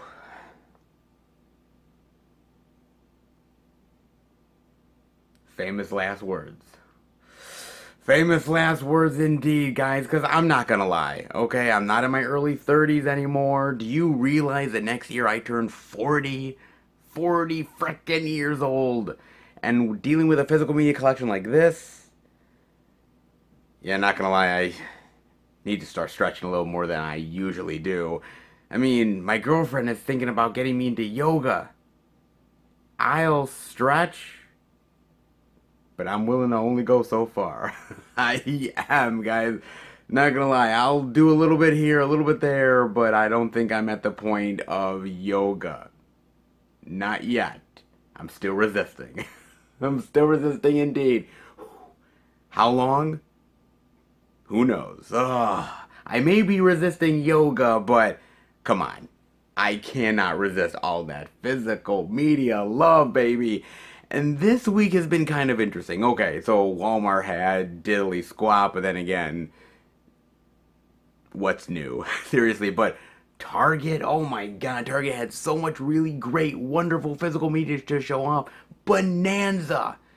And I'm thinking, like, can the train keep on rolling a little bit? Can we keep it going with the Target train and have all that wonderful physical media glory? And honestly, second Walmart kind of pulled through. Not a lot, but a little bit. And as I've said from time to time, a little bit goes a long way. And when we're talking about indie weirdness, it can go in many, many directions. Weird, bizarre, crazy, ridiculous, out of the ordinary. Walmart does it best. Oh, it's that time again, isn't it? I think it is for little Walmart indie weirdness. Oh, it is, man. And let's be real. Any Walmart indie weirdness is good Walmart indie weirdness. That dare I say, am I right? I think I am, guys. Let's dive in, shall we? This should be a good one. With the first thing I'm seeing, that is Last Man Down. Oh, yeah, baby. They will pay. Oh, look at that knife, man. Rambo, eat your fucking heart out. Holy shit. Look at that. Damn, man, that guy's jacked. And you would not want to fuck with that guy. Holy shit. Man. Oh, yeah, man. I'm getting major Rambo vibes off of this thing. Yo. After civilization succumbs to a deadly pandemic. Damn, man. I have been seeing way too many movies that are about, like, deadly pandemics and shit. Dude, we're just literally starting to somewhat get over a fucking pandemic. I don't want to watch a movie about a pandemic. Man, I'm just not ready. I'm so not ready. Oh, sure, why not? His wife is murdered, okay. John Wood, a special forces soldier, yeah, I bet, abandons his duty and becomes a recluse in the Nordic wilderness. Years later, a wounded woman appears on his doorstep. Maria Johnson is an escaped lab rat, and her pursuers believe her blood is the key to a worldwide cure. You don't say. Though John is hesitant to get involved, all doubts are cast aside when he discovers Maria's pursuer is none other than Commander Stone, the man that murdered his wife some years ago. Oh, shit. Oh, damn. I'm getting revenge vibes, baby. Oh, yeah, definitely aping off of Rambo in a big bad way. Just add a deadly pandemic and civilization gone to shit. So technically, it's kind of like Rambo meets sort of Mad Max? Maybe? Sorta? I don't know, guys. Kind of. At least the vibe I'm getting, man. But I looked into Daniel Stisson, right? Because I wanted to. Because I was like, who is this guy exactly? Because I got to admit to you guys, right? Back in the day, I could very easily know pretty much most of the actors out there. Nowadays, I could tell you a lot of the old school actors, some of the newer school people, but I gotta admit, a lot of these actors that are coming up nowadays, man, I know jack shit about. Okay, so I'm like, Daniel Stithen, who the fuck is this guy? Basically, he's like a bodybuilder. He's won a bunch of championships, he's been runner up like numerous times, and now I guess because he's a bodybuilder, they just decide, I guess he can be an actor. Sure, why the fuck not, man? I mean, hey, if Arnold can do it, why the fuck can't this guy? I mean, but here's the deal though. Arnold, whether you like him or not, he does have a certain amount of charm and personality that does go a long way. Does this guy really have Schwarzenegger vibes? Even Stallone vibes? I kinda doubt it, man. I mean, he looks like one badass, tough motherfucker that you would not want to encounter in a dark alley. I'm just saying, man. But there's so many of these sort of generic action guys, and I've seen his IMDb, right? And he's played Random Warrior number 2, Bodyguard number 5, whatever, right, man? He's always played those generic, real tough dudes. But it's hard to stand out nowadays, especially being an action guy. Back in the day, sort of the 80s and even early 90s, you had a lot of these big buff motherfuckers, right? Being the action dudes. You're the Schwarzeneggers and the Stallones and a lot of these other dudes, man. Pumping iron, badass motherfuckers. And then years later, it seems like we've kind of went away from that a little bit, right?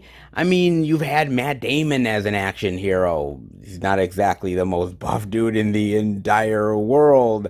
And you've had other people who are not exactly the most toughest guys ever, but again, it's not about how tough you look anymore. It's about how well you can actually pull it off. And sometimes these scrawnier guys tend to do it a little bit better. And I'm kind of actually proud of that. Not gonna lie, man. I mean, back in the day, this guy would probably be a huge action star, but nowadays, it's kind of a dime in a dozen, which kind of sucks to be fair, but it depends on how good he is. You can stand out if you're that good in a personality sort of way. There's people that have pulled it off. This guy, I'm not so sure, man. I could see him being like a stunt double for Jason Momoa or some shit, but as a true action star, the likes of Schwarzenegger and Stallone, yeah, I doubt it, guys. Interesting idea of mixing kind of two certain styles of action franchises, something like a Mad Max and something like a Rambo, and putting them together in one, and you have a recipe for a B movie straight to DVD success? Sure, whatever. When a full moon appears, a new shitty werewolf movie is born. Oh no, don't tell me that, man. That means I'm gonna have to avoid every fucking full moon out there. If there's a new shitty movie that is born, man, that shit will give me all kinds of fucking nightmares. Oh, indeed it will. The Amityville Moon. Evil lurks in the holiest of places. Oh, shit. Are we seriously doing this, folks? Are we literally combining a werewolf movie with an Amityville film? Oh, man. And I thought I'd seen it all. Fuck my life. Damn. Oh, your safe place isn't safe at all. And that scares the living shit out of me, especially with this movie. What if a house of holiness turned out to be a haven of evil? You don't say. As Alyssa and Carla try to escape from the church home that holds them captive, Carla is slaughtered by a vicious semi-human creature. After Detective Kimball tracks down Alyssa at a rowdy biker bar, she tells Kimball that women inmates disappear every full moon and shows him the silver bullets in her gun.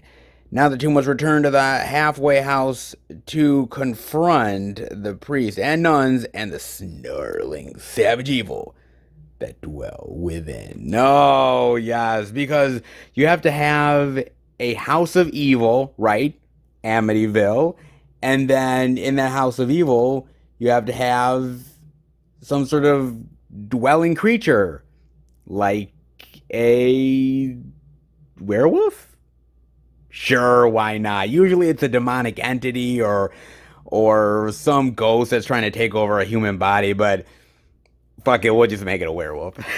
Why the fuck not, man? Ah, shit. Goddamn, man. I mean, look, I like a good werewolf movie. It's not always the easiest to find werewolf movies, especially ones that are really good.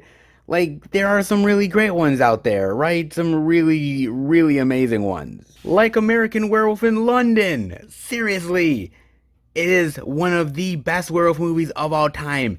A classic, and there is a reason for that. It is just damn good. I mean, the effects alone, the characters, the blood, the gore. Well, that's the reason why it's one of the best. It's just that damn good.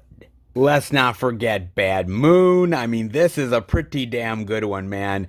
Kind of underrated, but really, really well done. I do love the shit out of this movie, man. I think it's a really excellent werewolf film.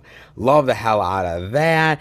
You gotta also say a little Dog Soldiers love. Oh, yes, man. What a great goddamn werewolf movie, man. Great action. I love the werewolf suits. So impressive and really brutal and badass, man. Love the hell out of that one. That's really good. Of course, we also have to remember a little Ginger Snaps love. Oh, damn, do I love this movie. This one is a great werewolf classic, man. I just love the idea of the female werewolves and technically coming of age, getting your period, and feasting on some men. Oh, there's so much good shit in this movie, man. Love the hell out of that one. Gotta mention Silver Bullet, which is amazing. Yes, the werewolf doesn't exactly look the most impressive. More like a bear. But still, really, really impressive, man. Love the hell out of that one. That one's great. Technically, Sleepwalkers, kind of. A little bit good. I don't know if you could really put in the werewolf category, but kind of, sort of. That one, of course, you also got to mention Teen Wolf. Yes, Michael J. Fox is as like the coolest wolf in high school. Damn, I wish I had friends like that. I so wish. And of course, come on, I cannot forget to mention Teen Wolf 2. I know, out of all the ones I've shown off, Teen Wolf 2 is the best of them all, right? Huh? Yeah? I know. You don't want to say it, so I'll say it for you. Oh, man. I do love a good werewolf flicks, man. I mean, even the Underworld series, pretty damn good as far as werewolf flicks go, for the most part, man. But the Amityville Moon, I don't know, man. And I really feel bad for the Amityville series. I really do, man, because God, how many Amityville movies in one way or another have they actually made? I mean, I'm not saying that this movie ties into the overall Amityville mythology and mythos, I suppose, but I mean, it's called the Amityville Moon, so clearly they're trying to do the best of both worlds, but why? I kind of feel like at this point, what a lot of these movies do is they just take a name brand, right? Amityville. We all know Amityville. We know the house. We know the story, the movies. Well, it's a known property, so how about we put the Amityville Moon as the title? That way we're combining the werewolf action and the House of Horrors, and we can get the best of both worlds, and people are just gonna eat this shit up. Who's really doing that, though? I mean, come on, man. You just kind of know what you're in for with this, right? You know. I mean, they don't even have any pictures on the back. They just have, like, the drawing of a wolf. They're even afraid to show you the images because it's probably so shitty that you're going to instantly be turned off. But if you buy it, well, you've already paid for it. You might as well watch it, right? Fuck that, man. If you're any buddy like me, you'll take this shit back to Walmart And you won't regret that for a single goddamn second, man. There's way better Amityville movies out there. There's way better werewolf movies out there. When you combine the two, the results, well, I have a feeling are anything but pleasant. Anybody up for a creepy trip? Ooh, perhaps in the earth. Ooh, I'm liking that. Ooh, look at that. Something in their eye. Maybe they need to go to the optometrist? Maybe? I think they've got a lot more problems than just a fucking optometrist, man. Holy shit. Yo. That's interesting. As the world searches for a cure to a disastrous virus. Seriously? Another virus, pandemic, wiping people out. Enough! Enough, people! Haven't we suffered enough? God. It's like I'm reliving this shit over and over and over and over. Why? Why me? Damn it. Oh. A scientist and park scout venture deep into the forest for a routine equipment run. Though through the night, their journey becomes a terrifying voyage through the heart of darkness. The forest coming to life around them. Oh, okay, cool. Interesting. So, almost like this sort of sci-fi horror bend to it, right? Interesting. You know what it could remind me of? Where like things are coming to life around them and almost like the actual woods are a living, breathing entity almost. It reminds me in some ways, and this is one I love, guys, and that is none other than Annihilation. Oh man, do I love Annihilation, dude. I remember when I saw this in the movie theater and just the atmosphere and the creepiness and the creativity of what's out there in the woods and the idea of that this alien entity, parasites, you name it, have literally turned the woods almost into their like alien homeworld or something, and just the oddities of the plant life and the creatures. It's really inventive, and I thought it had a great sci-fi horror quality to it, and I love the mixture, man. I thought it worked perfectly. More of thinking man's sci-fi horror mystery than maybe the more fun quality, but yeah, a little bit of a slow burn, but I tend to enjoy that, man. I thought this one was absolutely brilliant, man. 100% I absolutely love the hell out of that movie. So, if In the Earth is even close to that, I might enjoy this, man. I mean, I have heard mixed things about this. Some people have really enjoyed it, man. Thought it was very beautiful, very haunting. They love the idea of the woods coming to life and the paranoia of that. Really interesting. Then there's other people who watch this movie and say it's an absolute bore fest. It's meaningless, and basically it's just these people who are smoking some shit and end up seeing some crazy crap that's probably all in their fucking heads. Like, there's not like a middle ground. You either really like this movie or you hate this movie. At least that's the vibe that I'm getting from people. It's not easy to make science fiction nowadays, especially slow burn thinking man science fiction. Like I said, Annihilation is amazing. I would say 2001 A Space Odyssey is amazing. And there's ones out there like it that have similar vibes to it, but unfortunately nowadays you can't make many of these type of movies anymore. Movies like Solaris are great, but they're a dime in a dozen because nowadays people want big, bombastic, in your face type of sci-fi mixed with horror. And if you give them something a little bit more intriguing, a little bit more mysterious, you have to really think about it. Not everything is laid out for you on a silver platter. Yeah, some people don't really dig that, and that's a real shame. I'm not saying that this is a winner or a loser in any way, shape, or form, but I do appreciate a movie that makes you think and makes you look at all sides, whether it was real, whether it was fake, whether it was all in their heads, whether something was really going down.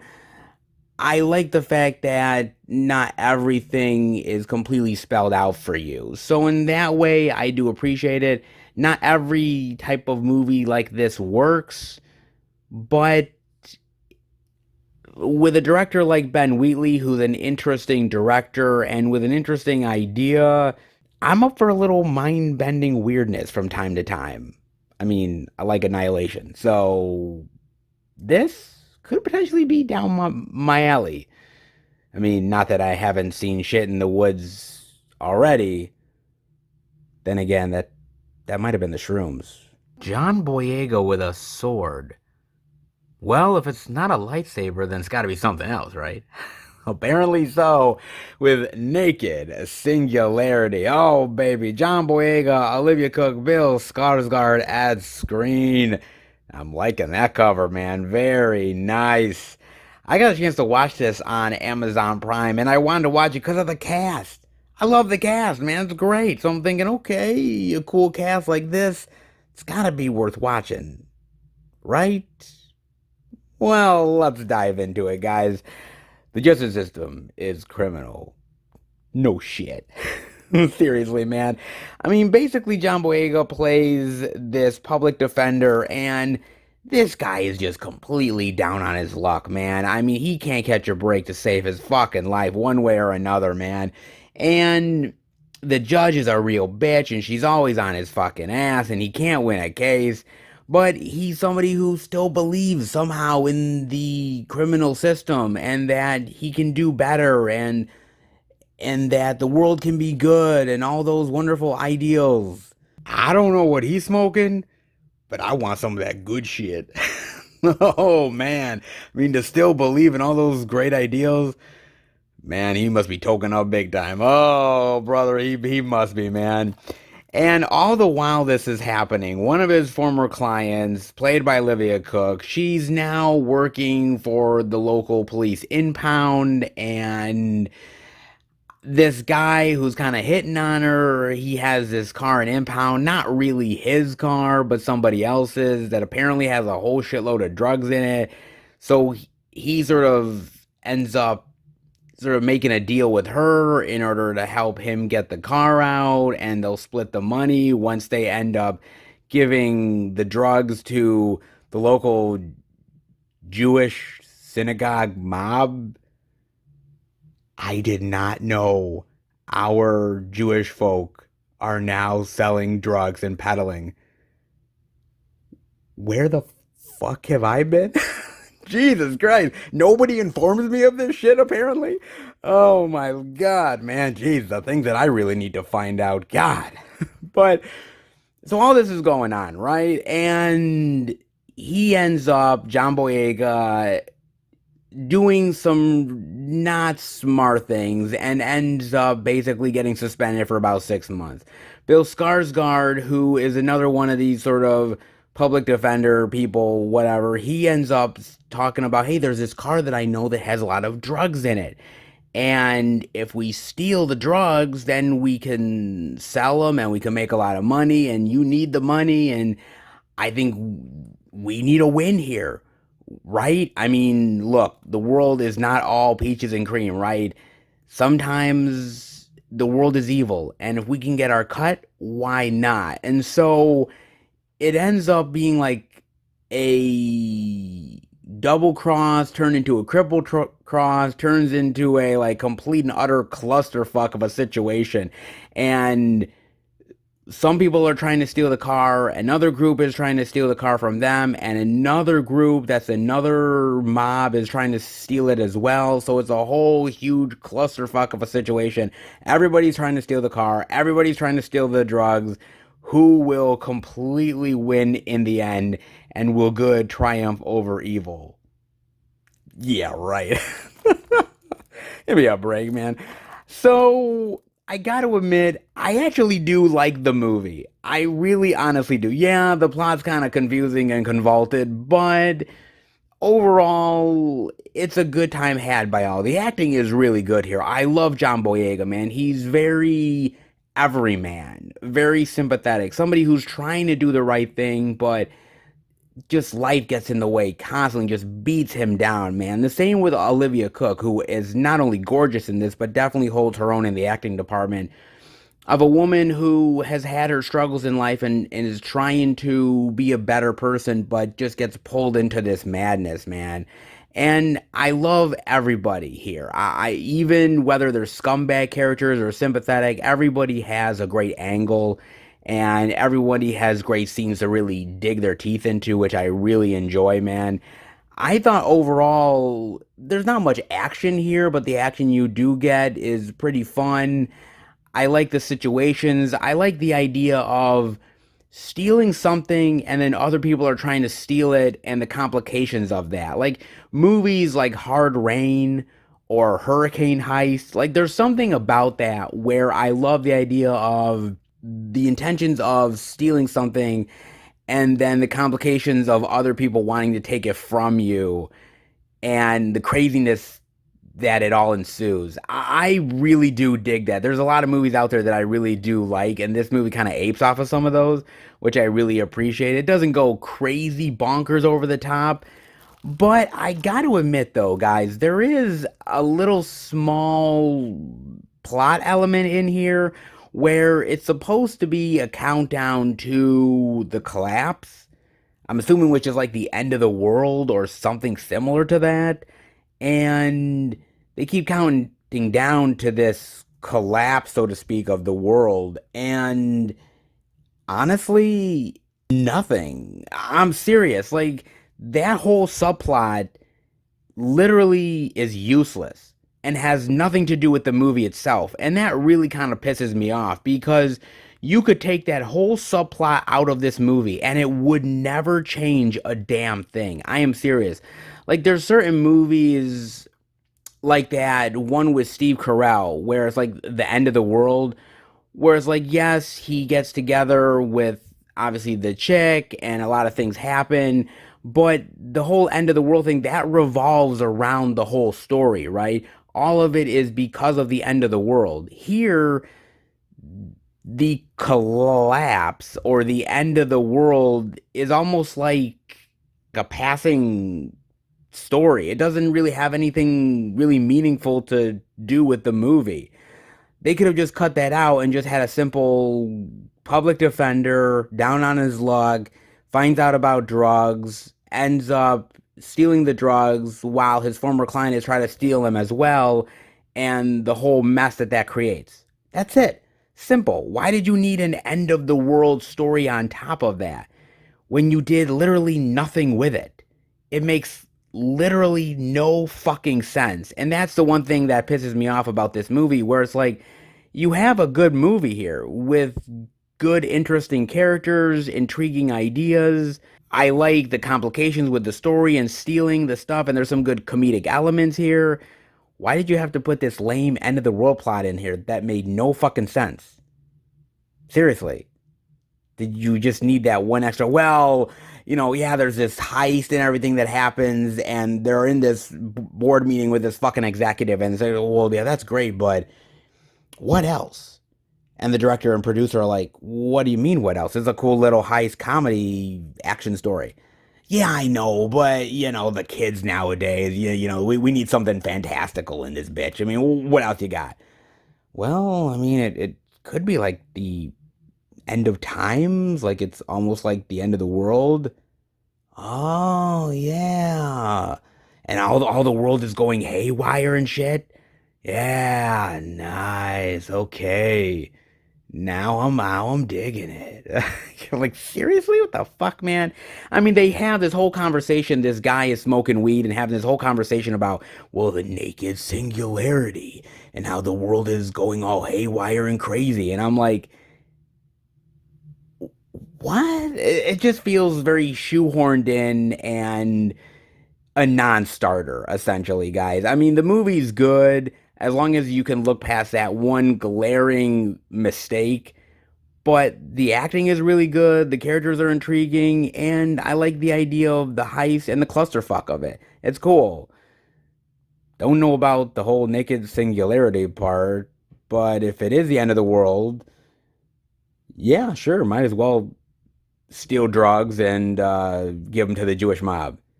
In fact, what am I talking about? I should be part of the Jewish mob that is peddling the drugs and making a shitload of money. In fact, why the fuck hasn't anybody contacted me yet? I mean, seriously. Hello? Okay, maybe I don't eat enough kosher, but if it gets me to make a lot of money in peddling drugs, hey, I'll start. Hey, who's up for a little fried berry, huh? Well, I would, but I'm on a kosher-only diet. Sorry, guys.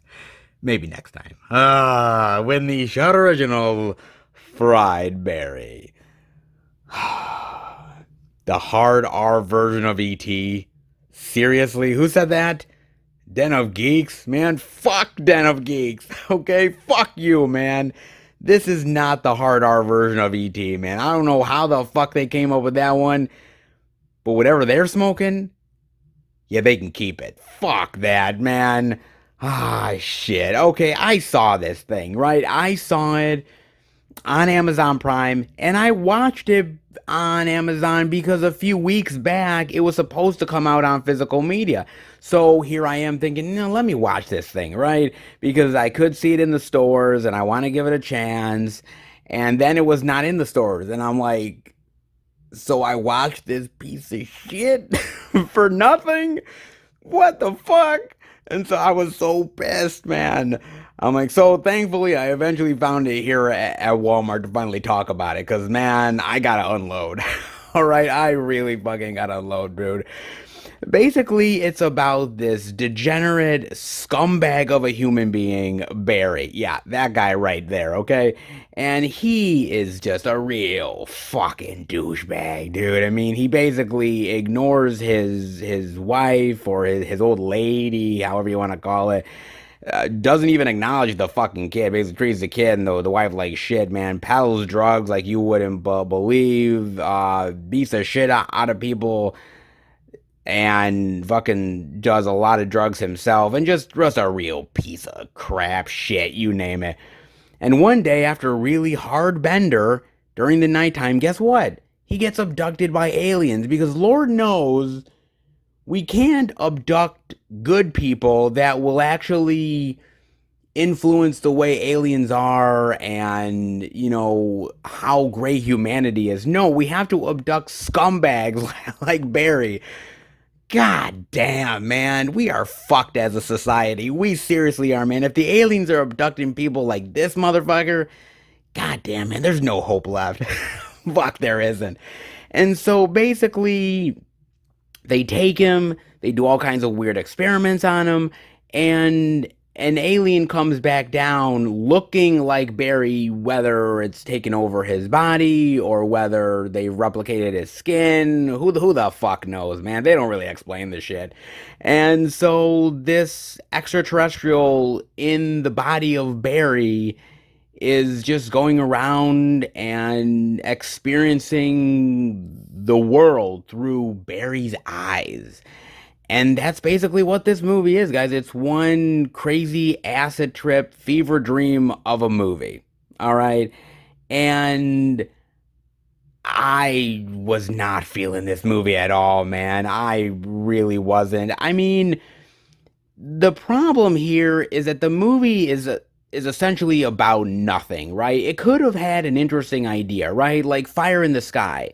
You go up there, you get abducted, you come back, you're changed as a person, and so things are not the same anymore. You're not the same person, and the effects of that and how other people react to you and the situations that you've been in. Does this movie want to do that? Fuck no, it doesn't want to do that, man. It doesn't give a shit about that. It's all about drugs, sex, and all kinds of bitch-ass madness is what this movie's about. This movie is basically the Seinfeld of weird, fucked up sci-fi films. Like, I'm serious, man. That's what it should have been quoted as, not the hard R version of E.T. Fuck that, man. There is nothing hard R version of E.T. in this motherfucker. There's not even anything close to E.T. in this bitch. How the fuck could they have even mentioned that, man? God damn. I mean, look, it's just random things for random sake, right? Because the alien tourist does drugs and trips out for the first time, has sex with a female for the first time, and suddenly has a hunger for more orgies and more sexual stimulation. And I do have to admit, though, there is one scene in this thing. Seriously, there is one scene in here where he has sex with this woman, right? And he doesn't wear a condom. And he finishes. And like a minute or two later, she balloons. Like, seriously, like in an instant turns into like 9 months pregnant. And then from 9 months pregnant, she's popping that kid out. And you see it. Like, you see it coming out. And I was getting like Species 2 vibes. Like, I was like, oh my God. I'm like, this shit? No. And so that was the only thing I was like, oh my God, man. I don't know if I want to go back to those Species 2 vibes, but they were bringing me back, man. And I'm like, oh, Jesus Christ. And I'm like, my God. Oh, Lord. I was like, damn, that just turned me off to sex. That just turned me off completely. I'm sorry. I gotta tell my girlfriend, I'm sorry, sweetheart, but I just watched Fry Barry and I'm definitely wrapping it. Oh, Jesus Christ. I'm definitely wrapping it before I'm tapping. Oh, damn, dude. No fucking way, dude. I don't know, man. I mean, it's just one crazy incident from another, but it just goes from one thing to the next. Like, he's doing drugs, then he gets beat up, then he goes into a mental asylum. He then breaks out of the mental asylum, and then he visits his wife. And he has multiple orgasms and sex with his wife, and then he's treating his kid really good and has more multiple orgasms with his wife. And then he goes to the grocery store, and then like the teenage kid that is giving him cheese samples wants to fuck him. And then the actual like person who's checking out their groceries wants to fuck him. And I'm like, why does everybody want to fuck this guy? Seriously, he looks like he just came out of a fucking crack house that's been abandoned for like a fucking generation. How the fuck does anybody want to fuck this guy? Damn, man, this guy has gotten laid more than I've gotten laid in 20 fucking years. Jesus Christ, man. God, that depresses the shit out of me. Man, the fuck here. Like, God, it doesn't make any fucking sense to me, dude. I mean, I understand what they were trying to go for, right? They were trying to go for the idea of this alien who wants to experience the world and goes down to Earth dressed as Barry and suddenly experiences all these new sensations that they've never had before. And it's just this really interesting trip that this alien gets to take. And it could have been cool. It could have been kind of interesting, but it's just played for exploitation's sake, and it's trying to be sort of shocking and surreal and almost like a crazy cult movie, and it's not really succeeding. It just is kind of boring and mundane. I mean, even with all the crazy shit going on in the movie, with all of him tripping on the drugs and him having multiple orgasms with these women and going to a strip club and getting beat up and going into a mental asylum that's straight out of 12 Monkeys. And it's like, there's just so much shit that this alien encounters within like a 24-hour period that I'm like, damn, man, what the fuck have I been missing out in life? Fuck, man. All I do is stay home and watch movies, man. Maybe I should go to downtown sometime and go into a strip club, fuck a hooker, get a hooker pregnant, have her deliver the kid, then do a bunch of trippy drugs, sleep on the street, get beat up by hoodlums, go into a mental asylum, somehow break out of the mental asylum, and then have sex with my supposed wife over and over again. Jesus, man, I am so lacking in a life. I really am. God, now that I think about it, oh my God. I don't know, guys. Honestly, You know what this movie reminded me of? It reminded me of a movie that Severin put out not too long ago called Saint Bernard. And I watched that movie, right? And it is such a wild clusterfuck of a movie, right? It's so crazy of a film. So much insane shit happens in there. But it's basically a movie about nothing. There's no like main plot to the movie. There's no characters that you can root for or even a message towards the end of the movie. There's nothing. It's just random for random's sake. And it's supposed to be this crazy acid trip of a movie that's so surreal and wild that you think you're tripping out yourself. And that's kind of what Fried Berry wants to be. And I just don't really feel it. I really don't with this movie. And it's trying to ultimately be a cult film. And I think it really fails. Because I think the problem, guys, is that you cannot intentionally want to make a cult movie, right? It's it's not something you can instantly do. It's not something that as a filmmaker you go out and you instantly say, I want to make a cult movie. So I'm going to make this most batshit, crazy, insane film, and it's going to be a cult movie, and everyone's going to love it and cheer it, and you name it. No one should set out to make a cult movie. Cult movies just happen by happenstance, right? Nobody goes out there saying my movie's going to be a cult film. It's only over time, over generations and decades, that a movie gains that cult status. And to try to force that, I feel is the wrong move. And I think that's what this movie tries to do. It tries to be this cult experience and that people are instantly going to gravitate to it because it's so wild and fucking crazy that people are going to have to love it, right? That's not entirely the truth.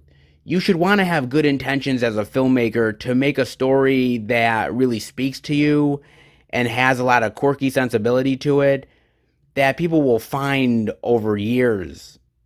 And maybe then people will memorize the lines and memorize the characters and dress up as them, like something like Rocky Horror Picture Show or Frankenhooker or you name it, Texas Chainsaw Massacre 2. There are so many great cult movies out there, but the filmmakers never went out of their way to make the cult movies. They just became cult classics on their own. But Fried Berry trying to sort of force it, that's what it feels like. The movie just feels forced.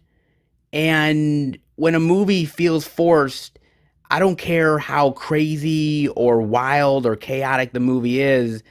At the end of the day, it's just a forced, mundane film where I've seen all this stuff before in better movies. I've seen the drug tripping in better movies like Fear and Loathing in Las Vegas. I've seen the woman ballooning with a kid and her popping out a kid. I've seen it in Species 2. I've seen the multiple orgasm movies. I've seen that stuff.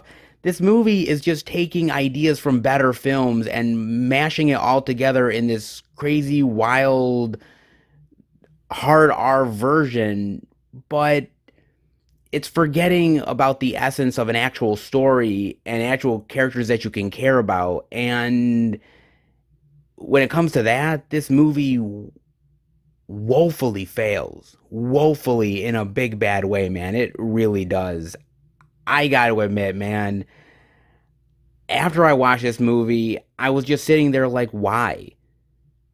Why? What's the point? What's the point of making a movie like this if there's nothing to say other than you're spending an hour and a half just going from one crazy wild experience to the next? Yeah, it makes for a trippy one-time experience, but it's not a movie I'll ever revisit again. It's not a movie that I'll ever really care to watch or even recommend.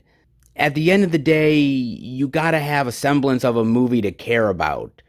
Fry Berry has a lot of crazy antics in it, but at the end of the day, that's all it is crazy antics. And to be memorable, to be something cult, you need more. And this movie just doesn't get it, guys. It's a damn shame. Crazy, wild, insane, Acid trip of a movie? Yeah. A fever dream? Sure. Cult status? Yeah, I don't think so, guys. Shudder, I appreciate them going out of their way to try to make a movie like this and so crazy insane. And it's a movie where people are going to be like, "Oh my god, did you see Fried Barry? Do you believe what happened in that movie?" But then again, I could be like, "Yeah, it happened in X, Y, and Z, and those movies were so much better." This movie has nothing original to it. It's all copycat shit that's been done by better filmmakers and by better movies. Nice try, Shudder, but they can stick their fried berries straight up their fucking ass. I'm just saying, guys, it's a crazy experience, but that's all you're gonna get. Better luck next time, I suppose. Better luck next time. We'll see. But in the meantime, I gotta admit, what a crazy wild ride this definitely was this time around for good old second Wally World. As far as weird indie love is concerned, well, they definitely take the cake. Honestly, if I had guns like these, yeah, I wouldn't be making YouTube videos. Put it that way. How much money would I really need to stay in the Amityville house with werewolves in it? How much are we talking? Oh, and what happens in the woods stays in the woods, especially when there's weird, creepy things in there and the woods are sort of coming to life and moving around. Damn, I hope that was some good weed. Oh, and honestly, if I was John Boyega, yeah, I'd be stealing drugs and cars if I was a public defender too. Man, that is some rough shit. And fried berry. Honestly, I like my shit grilled. Sorry, bro. Ooh, sorry indeed. But you want to know what, guys? I am not sorry for all of that physical media love. Look at this. This is awesome. This is amazing. This is cool, dude.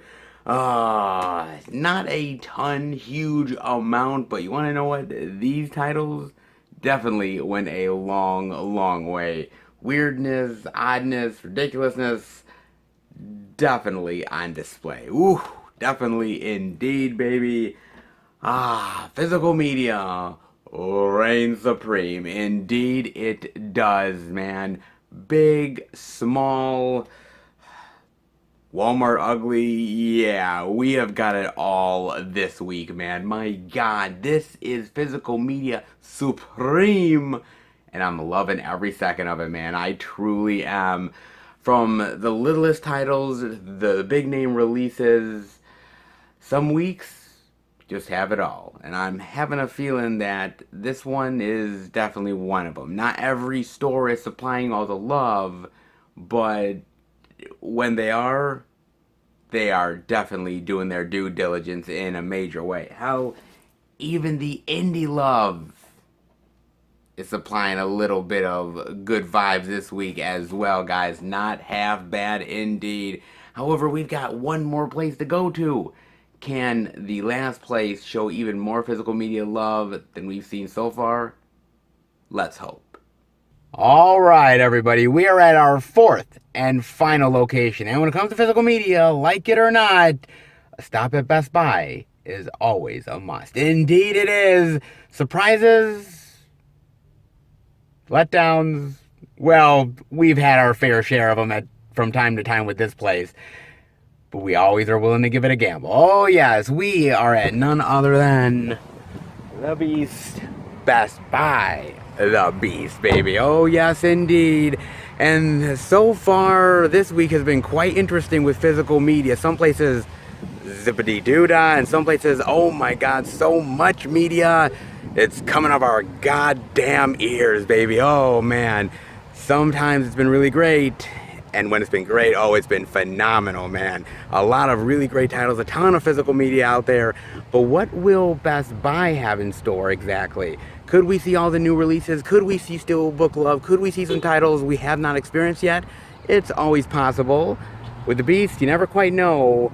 But how about we go in and check it all out?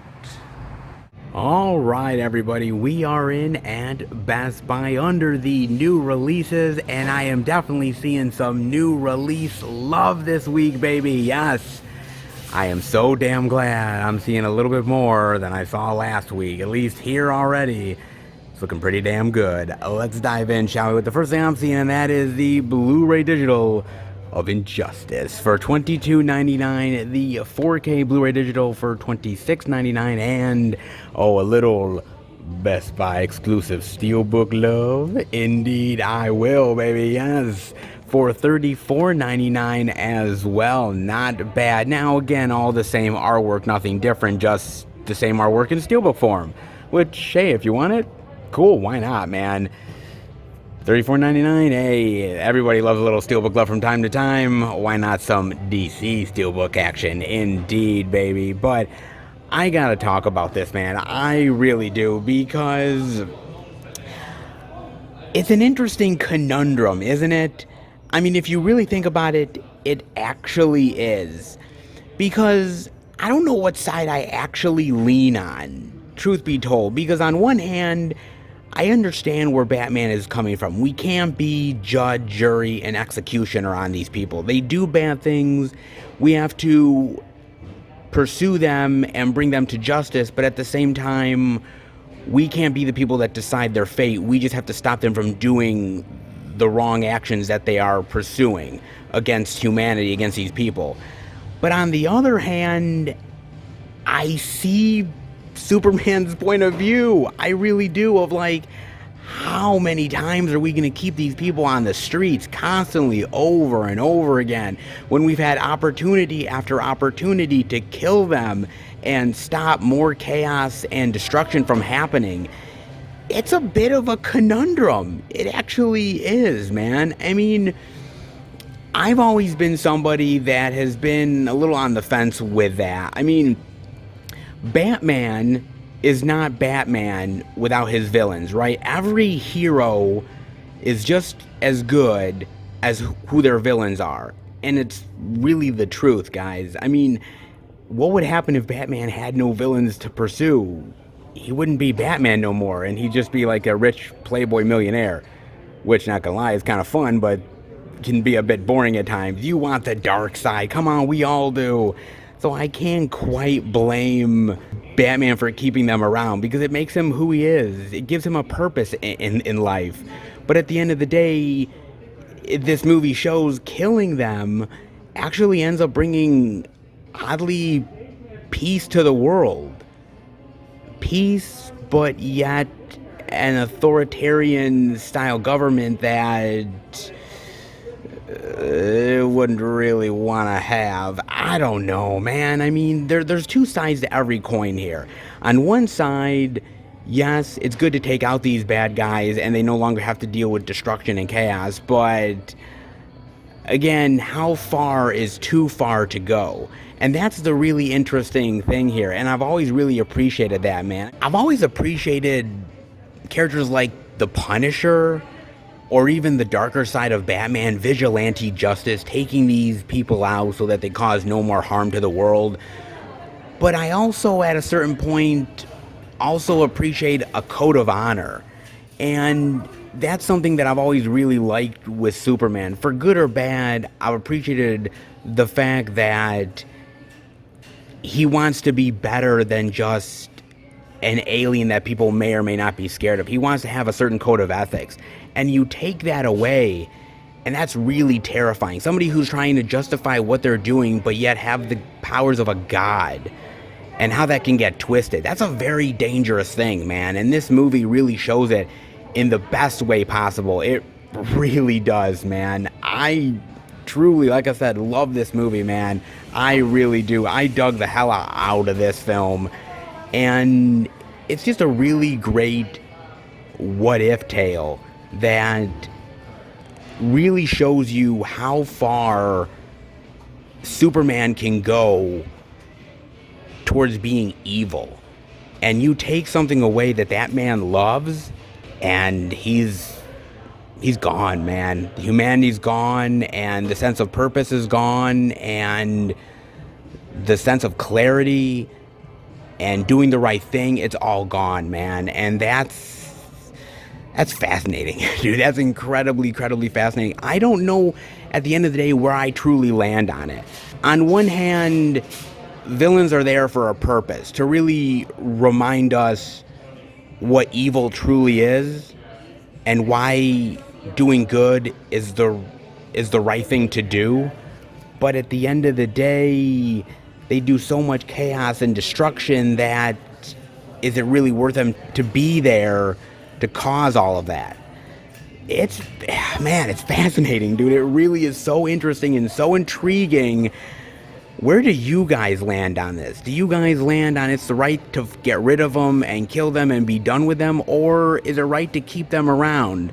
I mean, they keep on going to Arkham Asylum and yet they never get rehabilitated or readjusted. One of these times, one of these psychiatrists is going to get through to them. Yeah, right. Oh, man, what a really great movie, man. You have Adventures in Storytelling, Injustice, Crisis and Conflict, and From the Vault 2 bonus cartoons as well. Not bad, man. I gotta tell you, dude, I love these type of movies, man. And it really just shows you the different sides that these characters really take and the right and wrongs of being a hero. So fantastic, so amazing, and undeniably, man, just so fascinating to discuss and dive into. And then I'm seeing they have the Blu-ray digital of Snake Eyes, G.I. Joe Origins for $22.99, the 4K digital for $24.99, and unfortunately, no such luck on the Steelbook Love, guys, for $34.99. They were supposed to have one here at the Beast, but better luck next time, I suppose. Maybe we'll see it in the future, but hey, a little bit of Snake Eyes love definitely goes a long way. I'll take it. And speaking of little Snake Eyes love, I gotta talk about Henry Golding, man. Damn, do I really love that actor, dude. I really do. That guy has charm and persona for days on end. He really does, man. I've loved him in Crazy Rich Asians, Last Christmas, The Gentleman, A Simple Favor. He's been a really solid actor and has picked a lot of really great projects. Snake Eyes, not so much. Yeah, I kind of think it was a mistake to do this movie, to be fair. I mean, I kind of understand why he's doing it, right?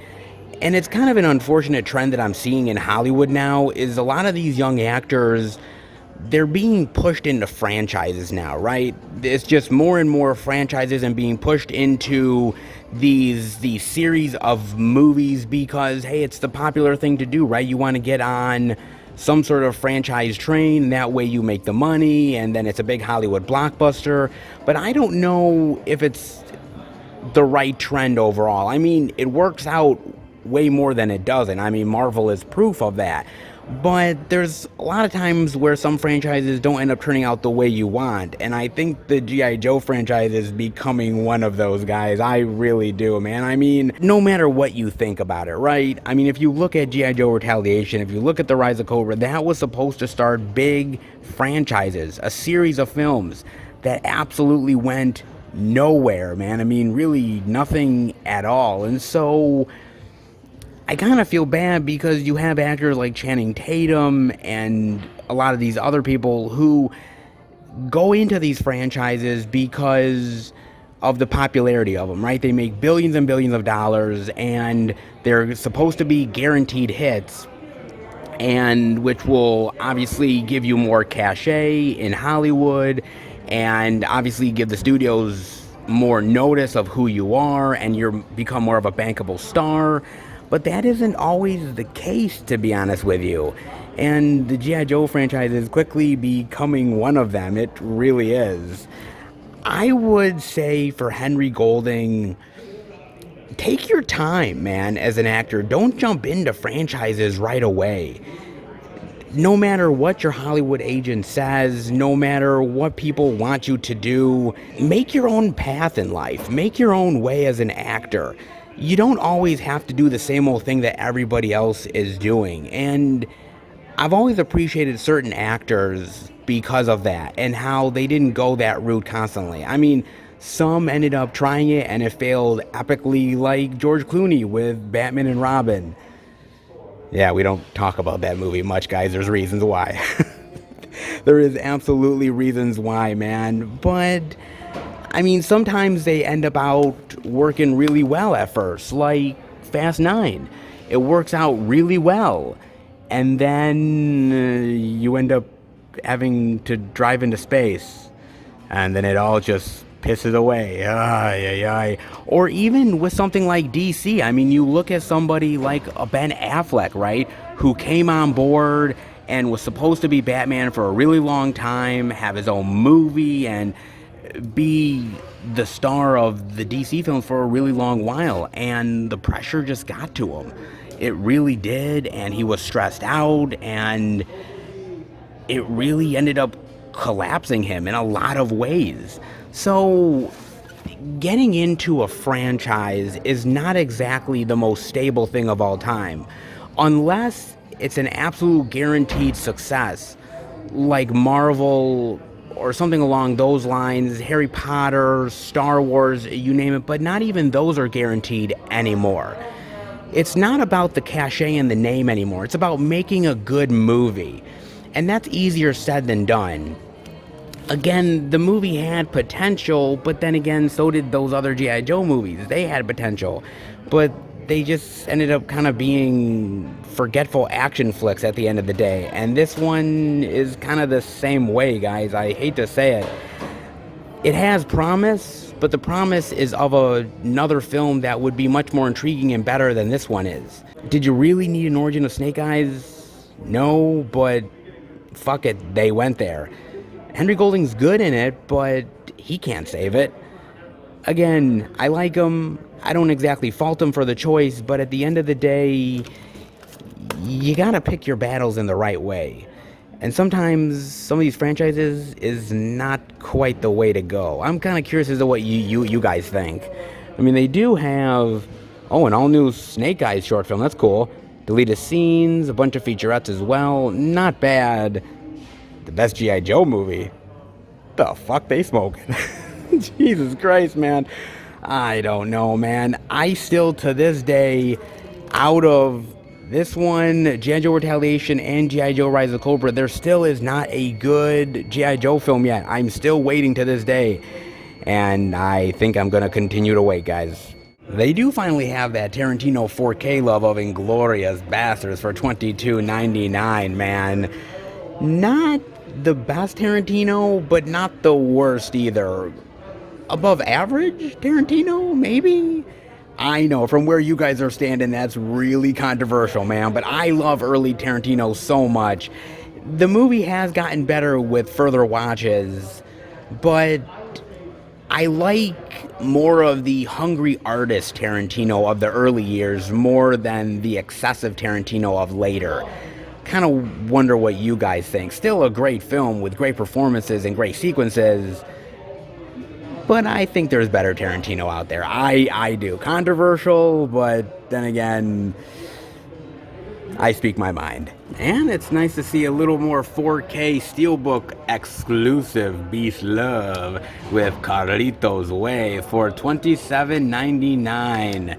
Nice. Something we didn't see last week, finally seeing this week. Sweet, man. Of course, you know I already picked it up because, more Pacino love in the collection. How could I resist?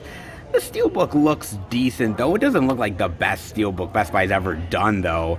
I mean, I love seeing Pacino on the cover, but do I really need to see Sean Penn's, balding Jewish head? I don't really think I need to, guys. Nah, I don't know, man. I mean, it's a great goddamn movie, man. Pacino is on fire in this film. I love the performances by all of the actors. Even Sean Penn's balding head performance. He's great. I mean, it's not exactly the most high-profile Pacino, but goddamn is it solid, man. It truly is. And it's just a really great crime thriller. And Pacino, when it comes to crime thrillers, that man knows what he's doing in a big bad way, man. Oh, so damn good, dude. So good. Doesn't matter whether you're into the regular 4K love or the Steelbook 4K love. you gotta check out Carlito's Way. So damn good, man. Not bad at all. Finally seeing that Steelbook love. Sweet. And some pretty solid releases over here. Not bad. Spy's doing pretty good. And then on the side over here, we're seeing a little Protege love. The Blu-ray DVD digital for $21.99 and the 4K Blu-ray digital for $28.99. Yes. A little Maggie Q action here. Yes, indeed. Gimme, gimme, gimme. But I want to talk about Martin Campbell for a second. Yes, Martin Campbell directed this movie. Now, if you don't know who Martin Campbell is, you probably should, because he's done some pretty damn good action movies over the years, and some pretty damn good movies in general. Like, for instance, No Escape with Ray Liotta. Yes, amazing. Vertical Limit from 2000 with Chris O'Donnell. Love the shit out of that, man. Of course, he directed The Mask of Zorro with Antonio Banderas. I love that movie, man. What a great Zorro adaptation that is. That is freaking killer, dude. Love the hell out of that one. He also, if you forgot, he rebooted Bond not once, but twice. Yes, he did, with GoldenEye and Casino Royale, two classic Bond movies. One director making two classic Bond movies, who'd have thunk it? Martin Campbell definitely did, man. He is amazing. He definitely knows his shit, dude. He's done some amazing, amazing films. Edge of Darkness with Mel Gibson, which I really enjoy. The Foreigner with Jackie Chan, which honestly is a pretty damn good little martial arts crime thriller, which I really appreciate. Him and Pierce Brosnan, man. Love that shit. Really, really good, man. Not bad. He also has directed a couple of clunkers here and there. I mean, Legend of Zorro didn't exactly light the world on fire. Beyond Borders with Angelina Jolie. Not exactly the greatest Angelina Jolie movie. Not something that many people really remember even. But then the worst of it, he directed Green Lantern. Ooh, yeah. With Ryan Reynolds, the less said, the better, guys. Oh, indeed, man. Well, no director's ever really perfect, but they can come pretty darn close. And Martin Campbell definitely does it, man. He is such a really great action director. He knows character. He knows how to do great action sequences and great story beats that surround the action.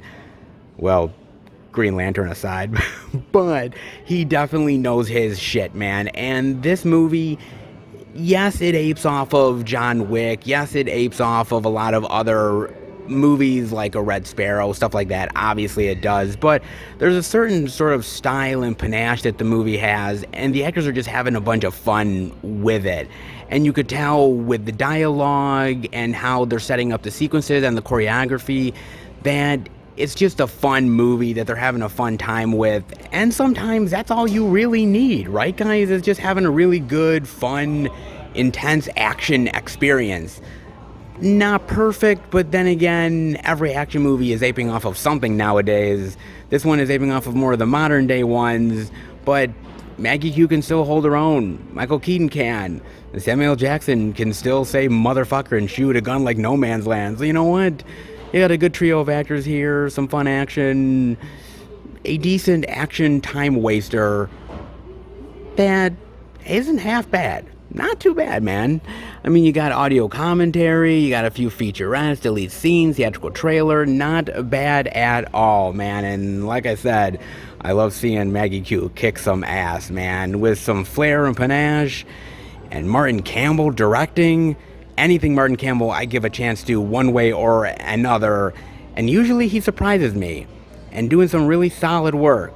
Again, Green Lantern aside, he's a pretty good director, and he's definitely proven he has the chops for action. In this movie, I say he proved it yet again. And on the other side of the new release section, oh, do we have more new release goodies? Oh, we do. Oh man, the Beast looks like they're definitely doing their due diligence this week, and I am loving it, baby. Let's dive in with more new release love, like Old, the Blu-ray DVD digital for $24.99, the 4K Blu-ray digital for $29.99, and oh, a little Best Buy exclusive Steelbook love. Don't mind if I do. Indeed, man. The 4K Blu-ray digital Steelbook love with old $34.99. Look at this, man. The Sands of Time. Apparently so, man. Look at that. That's cool. I got to admit, I think I kind of like this artwork a little bit better. I don't know. It just kind of fits the movie a little bit more. I mean, this isn't bad. It's kind of cool with the people falling into this sort of hourglass and slowly, you know, time ticking away. I kind of like that. It's a cool idea and a cool steelbook. I do tend to appreciate this artwork just a little bit more, man. But this, not bad, though. Not bad at all, man. Oh, man. M. Night Shyamalan. Oh, Shamalama Ding Dong, baby. That guy. You know, look. I remember when M. Night Shyamalan was on the cover of this magazine and they officially named him the next Steven Spielberg. And I was like, wait, what? After one movie? Seriously? Well, apparently so. We like to proclaim things way before we know what the fuck is going on. And we definitely did that with M. Night. I mean, don't get me wrong. M. Night can be a really effective storyteller. He really can, man. I mean, The Sixth Sense, amazing. I was in the movie theater. I didn't see that twist coming. I didn't see the Bruce Willis is a ghost twist. I didn't see that shit coming a mile away, man. And then once I re-saw the movie, I'm like, oh yeah, God, I should have saw that shit coming, man. And I felt bad that I didn't see it happening, man. But like a hell of a lot of people didn't. But it was a cool twist, and it worked, and it blew everybody away. Unbreakable is amazing, and I love how he backdoored a superhero comic book movie into this sort of mystery thriller. I thought it worked brilliantly, man. I mean, some of the other ones, Signs is not bad. I do kind of like Signs. Not everybody really digs Signs, but I really like Mel Gibson in it, and I like Joaquin Phoenix. I like the idea that they're isolated from this big threat that's happening with this alien invasion takeover, and they're slowly being brought into the chaos and hearing the news over the TV and the paranoia of that. I think that's brilliant, man. I mean, yes, not perfect, not his best, but absolutely not his worst, man. Not at all, dude. I mean, The Village has moments where I do appreciate it, but I think the twist is kind of stupid, and you really do see that stuff, at least I did, a mile away, man. You saw that shit coming way before the end. I know that I did. Let's put it that way, man. But again, not bad. Decent performances. You know, far from his best, though. Of course, I can't forget to mention Split, right? You guys would kill me if I didn't mention Split. My God, what an amazing film. And let's be real. When M. Night's career is officially done, when it's all over, all is said and done, we're going to look back on Split, and that's going to be like the top 5 of his best films ever. It really will be, man. I mean, James McAvoy is so amazing in that movie. He's sympathetic, but he, at the same time, incredibly terrifying and scary and unpredictable. You don't know what's going to happen to him next and where he's going to go and how he's going to react and what personality is going to pop up. So phenomenal, man. Absolutely, man. And he's done movies where some of them have been better than others. Some of them are just average, like The Visit.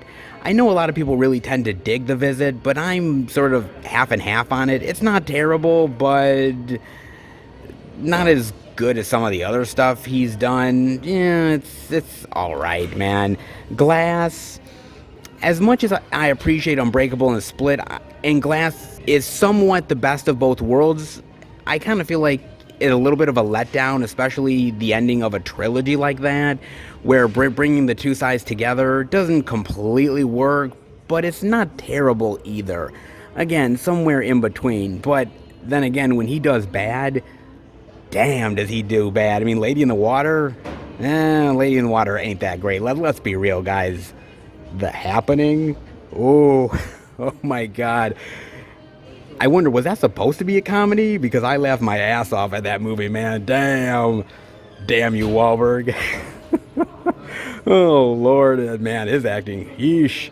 I mean, that one, but let's be real, dude. I mean, Avatar, The Last Airbender. That might be the worst of them all. Oh my god, man. Talk about a movie that everyone was looking forward to, and what a complete fucking train wreck of a letdown, man. Damn. You know, I don't think that M. Night's track record is as good as Spielberg's, right? Come on, I don't think it is. Not even close, man. Seriously, we're really comparing the two? I wouldn't, man. I mean, he's still good, and when he knocks it out of the park, believe you me, he knocks it out of the goddamn park, man, and rightfully so. But then again, he's also had a lot of less than average or downright stinkers. M. Night is hit or miss. He honestly is, man. And with Old, I wasn't exactly completely impressed by the movie. I mean, there were moments where I was really terrified. There were moments where I really loved what he did with the old age and how he utilized it for the story, the aging purposes, and the mystery behind it. There is some interesting stuff here, but I don't think it completely gelled together. The way the characters acted, I thought, was really bizarre and didn't make any sense at times. And the ending and the resolution were a little predictable in the end, too. Again, I appreciate what M. Night is doing, and he's taking stories that would feel like it comes right out of a Twilight Zone episode and extending them. And sometimes that works to better effect than others. This time around, interesting, but it's a concept that can only go so far, and they tried to stretch it, and I hate to say it, but the rubber band kind of broke, guys. It really did. M. Night tries, and I give him A forever on trying, but sometimes he gets a failing grade. Not completely failing here, but not exactly aces either. You know what I'm saying, guys? Not so much, man. I mean, you do get deleted scenes and some behind the scenes with some featurettes as well. Not terrible, not bad either for special features, but I just wonder at the end of the day what we're really going to think of M. Night in the end. Are you going to think he's this master genius horror filmmaker, or do you think that all the promise ended up being a complete letdown? What do you think about his movies, and where would you rank Old? Good, bad, indifferent? I rank it on the middle range of his work so far. Not the worst, trust me, it's not The Happening, and it's definitely not The Last Airbender, but there have been way, way better efforts. He tried, and kind of failed. Oh yeah, we have a little Night House love. The Blu-ray digital for $19.99, yes. Oh, what a goddamn surprise again this movie was, man. Really, really great surprise. Completely out of nowhere surprise, man. But I gotta talk about Rebecca Hall, man. I really do, because that chick does not get enough damn love. Rebecca Hall needs a hell of a lot more love than she gets, guys. She really does. She is way too good and so underrated, man. She is phenomenal. She's been in some really, really great movies, and then she's been in some not so great movies, but her performance was really good in them. I mean, she's done some solid work, like Vicky Cristina Barcelona, Frost Nixon, The Prestige. She's worked with some really great filmmakers on some really solid projects, and her performances are phenomenal.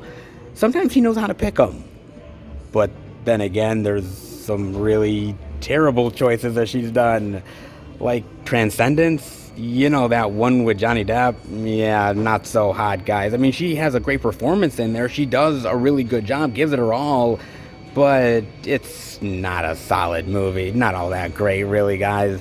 But that's not the worst of it. She also ended up doing that 2009 movie, Dorian Gray. Do you remember that one? Oh, you don't? Well, I can't quite say I blame you guys, because it's really forgettable and kind of shitty. Yeah, not so hot, man. But again, Rebecca Hall gives a great performance. Maybe she was hoping it was going to be a success. Yeah, anything but, guys. But then again, there is some real surprises that end up going her way, like The Gift with Jason Bateman. My God, that's an amazing thriller, and she does such a fantastic job in that movie, man. What a great, great little gem that is. And of course, I cannot forget the Ben Affleck directed The Town. Oh, what a fantastic movie that is. and Rebecca Hall knocked it out of the park. Whoever thought that movie was going to be the success that it became, but so well deserved, and her performance is phenomenal, man. Then again, she was also in Holmes and Watson with Will Ferrell, which, let's be real, no one came out of that film looking like roses. Okay, nobody did, so can't quite say I blame her, but really? I don't know, man. I mean, she's made some mistakes, but then again, she's made some choices where I can understand why she made it, like Iron Man 3. I mean, she's good in Iron Man 3. I think she's really solid in it. And yes, Iron Man 3 is not the most amazing of Iron Man movies, nor is it most amazing MCU film, but I can't quite blame Rebecca Hall. I mean, if you're going to be in an MCU film, you're offered that, damn it, you're going to take it, man. And I thought she shined in it. I mean, she is a very underrated, highly underrated actress, man, that definitely deserves a hell of a lot more than she really gets. And I'm hoping with a movie like The Night House that I'm hoping she gets more love than she does. Even in a movie like, Kong versus Godzilla, that movie, yes, I'm not a huge fan of that film, but I can see why Rebecca Hall did it. It's a high-profile film. It's going to make a lot of money. You get more eyes on you. I can see it, and she did a good performance. She's always solid in no matter what she does. Good, bad, Holmes and Watson, yeah. She really pulls her weight every single time, man. And The Night House is no exception, man. What a really phenomenal film this is, man. It was thrilling, it was chilling, it really got under my skin, and it really has some really great metaphors that they really go out of their way to explore and touch upon. Really fantastic, and I appreciated the hell out of this, and I appreciate Rebecca Hall, man. Trust me, if any actress nowadays deserves a hell of a lot more love, it's definitely Rebecca Hall. That's for damn sure, man. I mean, you don't get much special features here. I mean, you get what happens at the lake house, but that's it. But I would have loved a commentary. I would have loved more, but maybe future editions? Maybe. I mean, it is a Disney movie because they acquired it from 20th Century Fox, so I don't think that there's going to be a lot of additions out there for this film. I think Disney is going to try to bury this thing because it wasn't very popular, it didn't make a lot of money, and Disney, if it doesn't make a lot of money, they really don't give a shit. But honestly, guys, this is a real gem, definitely worth exploring. You gotta do it, man. Just for the performances alone and the great story. You've seen these type of ghost stories a time or two, but honestly, this one, out of the more recent ghost story movies, it really stands out and deserves a lot of love. Oh yeah, they also have some more Steelbook love, 4K Steelbook love with Apocalypse Now. Nice. I forgot that this was actually coming out this week, man, from the Beast. Very nice. Look at that. The intensity in Martin Sheen's eyes. In the jungle, we all go a little mad. Oh, yes, man. God damn, do I love this movie. Holy shit, man. I mean, I am a huge Francis Ford Coppola fan anyways. Like, that guy, to me, as far as directors, is king. What he was able to do with different genres is amazing to me. The same guy that made Apocalypse Now can make The Conversation or The Godfather. So goddamn amazing, man. Brilliant, dude. And this movie, this is one of the best war movies of all time. The performances are so electric and intense. I mean, Martin Sheen is amazing here. There's no denying how great Martin Sheen here is. He has to carry the weight of how the war really is affecting somebody and how it can really take a toll on you psychologically. So amazing, so fantastic. But Marlon Brando, oh my God. Marlon Brando in this movie, man. Damn. The mysterious Colonel Kurtz. Damn.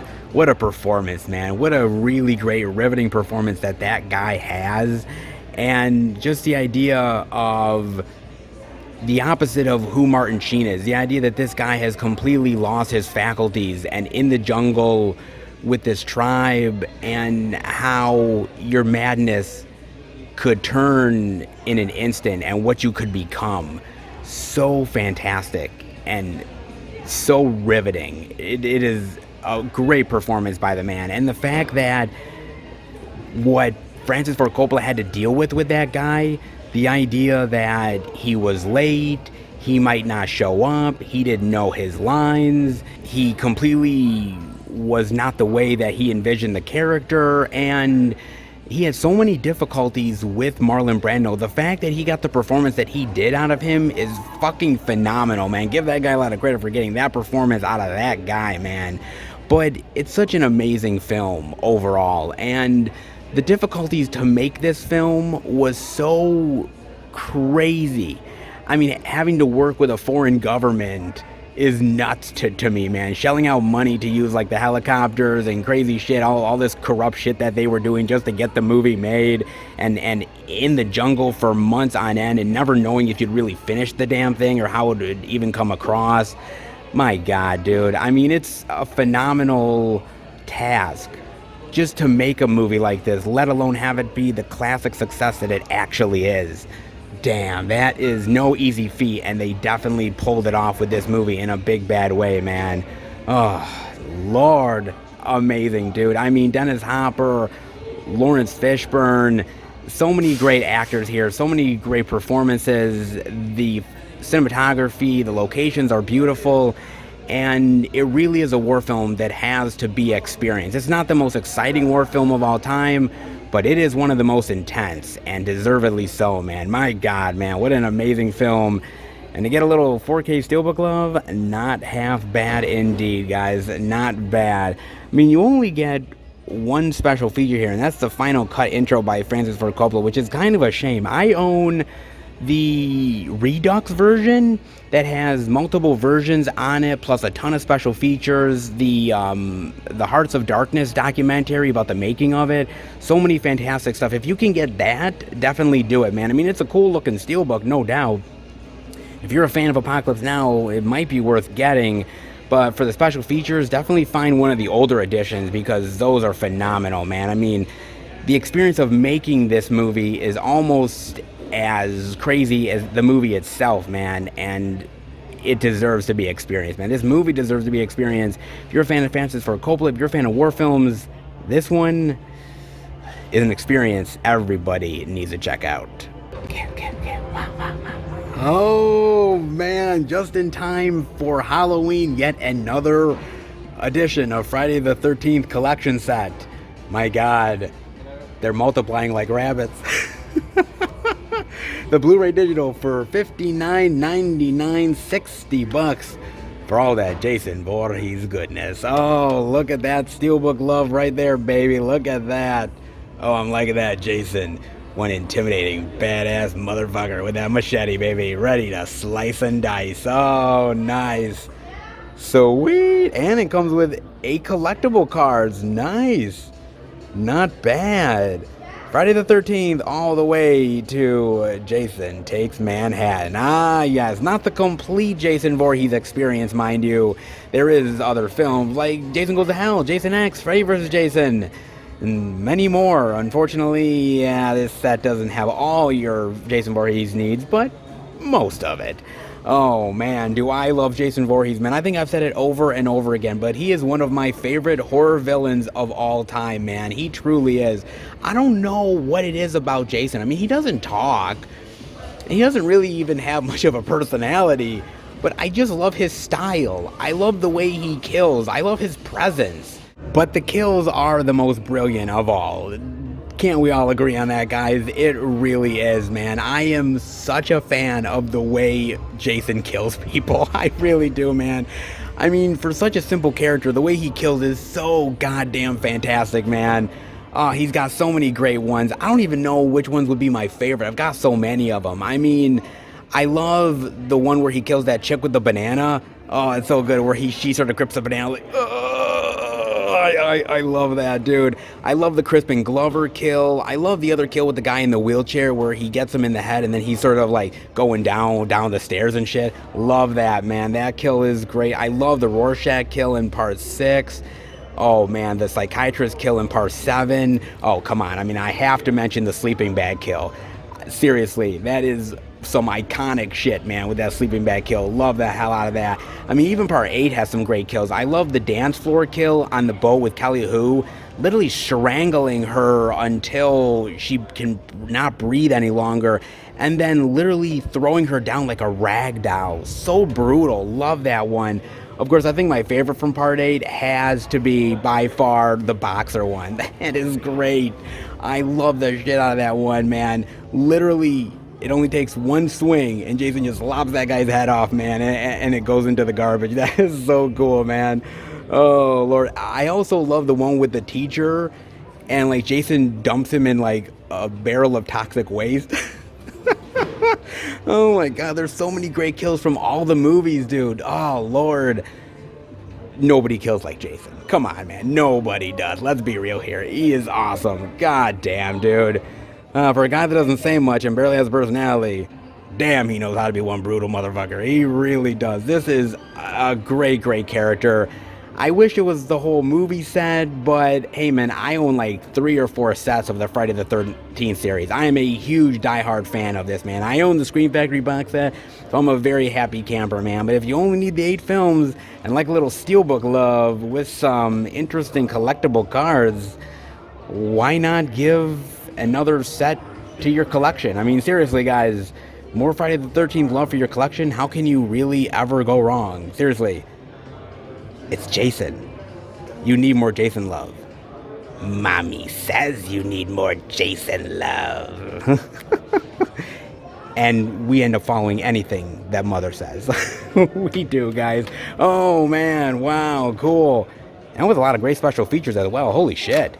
Nice. Some steelbook love. A lot of new releases as well. Shit. Best Buy is killing it. Can't wait to see if they have anything else. And then on the backside here, can you believe more physical media love? Yes, I'm seeing quite a few things. They are definitely making up for last week, and I'm loving every second of it. Indeed I am, man. Let's dive in with the first thing I'm seeing, and that is The Survivalist. The Blu-ray for $12.99.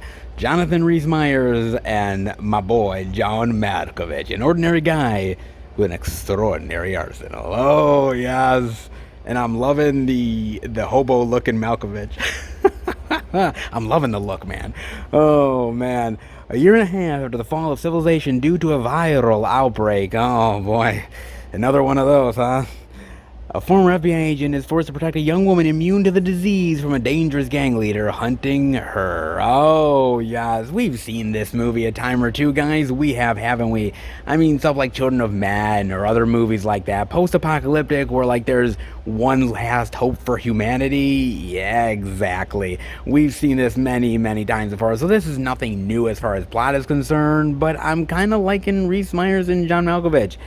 I'm going to take a wild guess, and John Malkovich is the one that's hunting her down, because honestly, if I want a bad guy hunting me down, I kind of want Malkovich, ain't gonna lie, man. I mean, Con Air, hello, he's one badass motherfucker when he wants to be. Indeed he can, man. Jonathan Rhys-Meyers, I'm okay with Jonathan Rhys-Meyers. I'm not in love with him as an actor, but he's done some okay stuff here at times. Interesting. Post-apocalyptic, and the last hope for humanity. I wonder how this one's going to turn out. Then they also have the Blu-ray of the No Man of God for $14.99. Very nice. Some more Elijah Wood horror love. And I'm definitely digging it, dude. In fact, I'm digging a lot of what Elijah Wood has been doing lately as an actor. It's kind of crazy. He's gotten a lot more into horror films as of late. He really has, man. I mean, for somebody who used to be a child star and, of course, was in that great fantasy epic series Lord of the Rings, he's definitely taken a turn in his career that I really appreciate, man. I really do. And he's done a lot of really great horror stuff. I mean, Grand Piano, Cooties, the Maniac remake. That, I gotta admit, guys, I was not prepared to like the Maniac remake. I was walking into that film basically with my arms crossed, like, this is gonna be shit, because I love the original Maniac movie, and that stunned the shit out of me. I was so shocked by how good it was. It blew me away, man. I mean, it told the same story in some ways, but in a very different fashion, and I loved it. And I thought Elijah Wood was brilliant, man, absolutely brilliant in the role. And he's also been doing some producing stuff as well. He's produced Color Out of Space, Mandy, The Greasy Strangler. Okay, that movie is just fucking weird, man. That movie is one hell of a fucking oddity. But I really appreciate Elijah Wood going out of his way and doing some really weird, odd projects that you wouldn't expect from Elijah Wood. In fact, he's going to be in the remake to Toxic Avenger. And I'm like, Elijah Wood? Toxic Avenger? But it's kind of cool to see actors doing unique and different things outside the box that you wouldn't expect. And Elijah Wood is one of those actors, man, that has done some really interesting projects outside of the typical stuff that you probably know him as. But that's why I think I appreciate him as much as I do. Him or someone like Daniel Radcliffe, going out of your way to do the unexpected, for me, is always appreciated. And Elijah Wood, man, he's been killing it as of late. Awesome, dude. I mean, you do get behind the scenes featurette, not bad, but this is a great story, great movie. Ted Bundy is terrifying as shit, and the cat and mouse game is amazing here, man. And Elijah Wood is on fire in this role.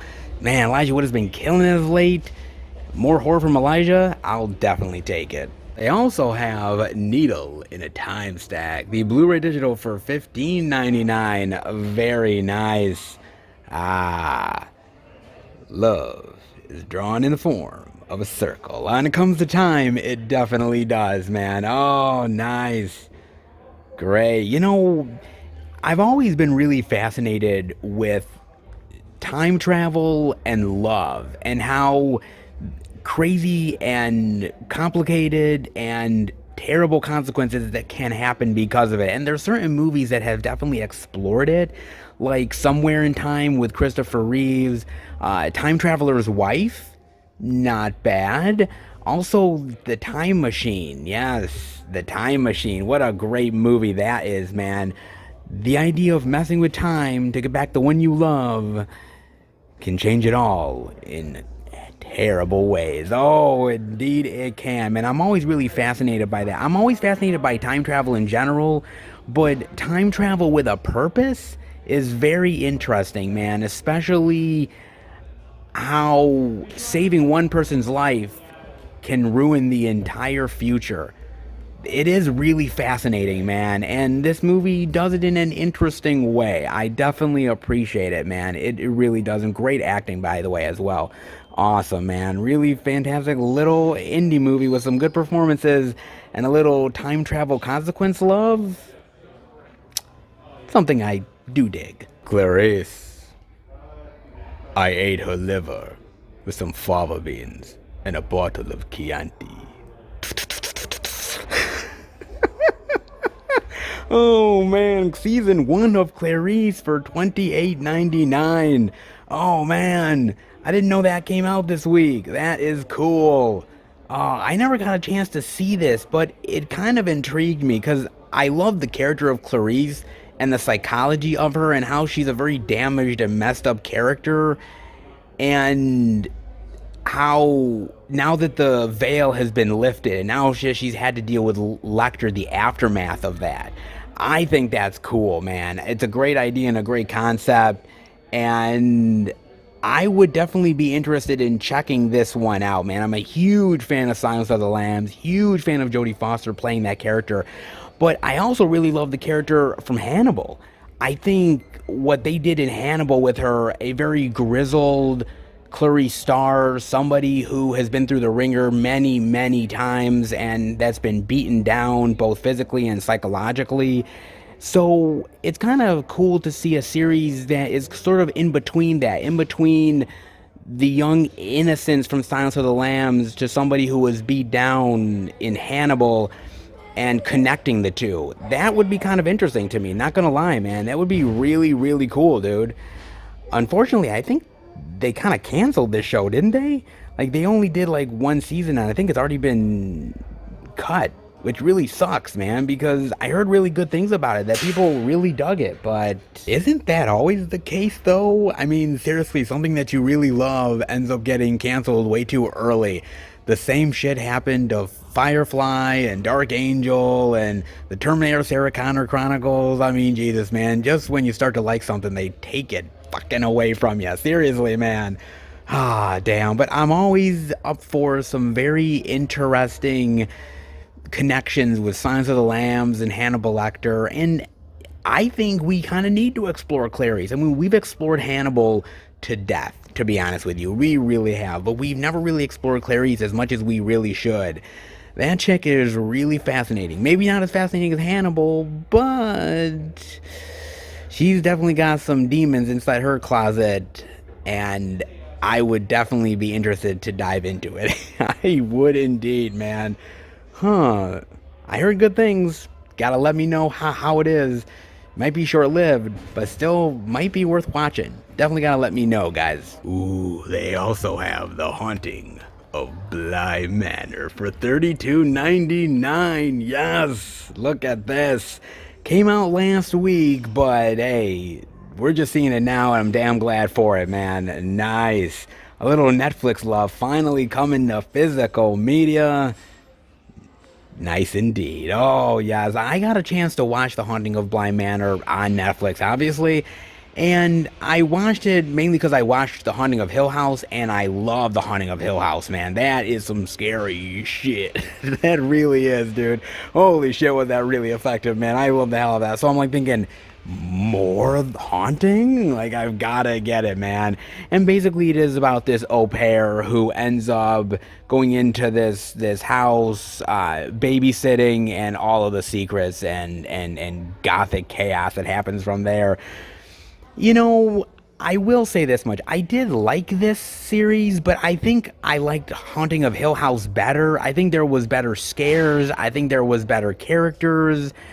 I think there was more chilling and haunting moments in it than this one is. There is some still good moments. Like, there's this creepy ghost character that pops up with like these like white eyes that just pop up every now and again that really like jolts you. Like, holy shit, what the fuck is that, man?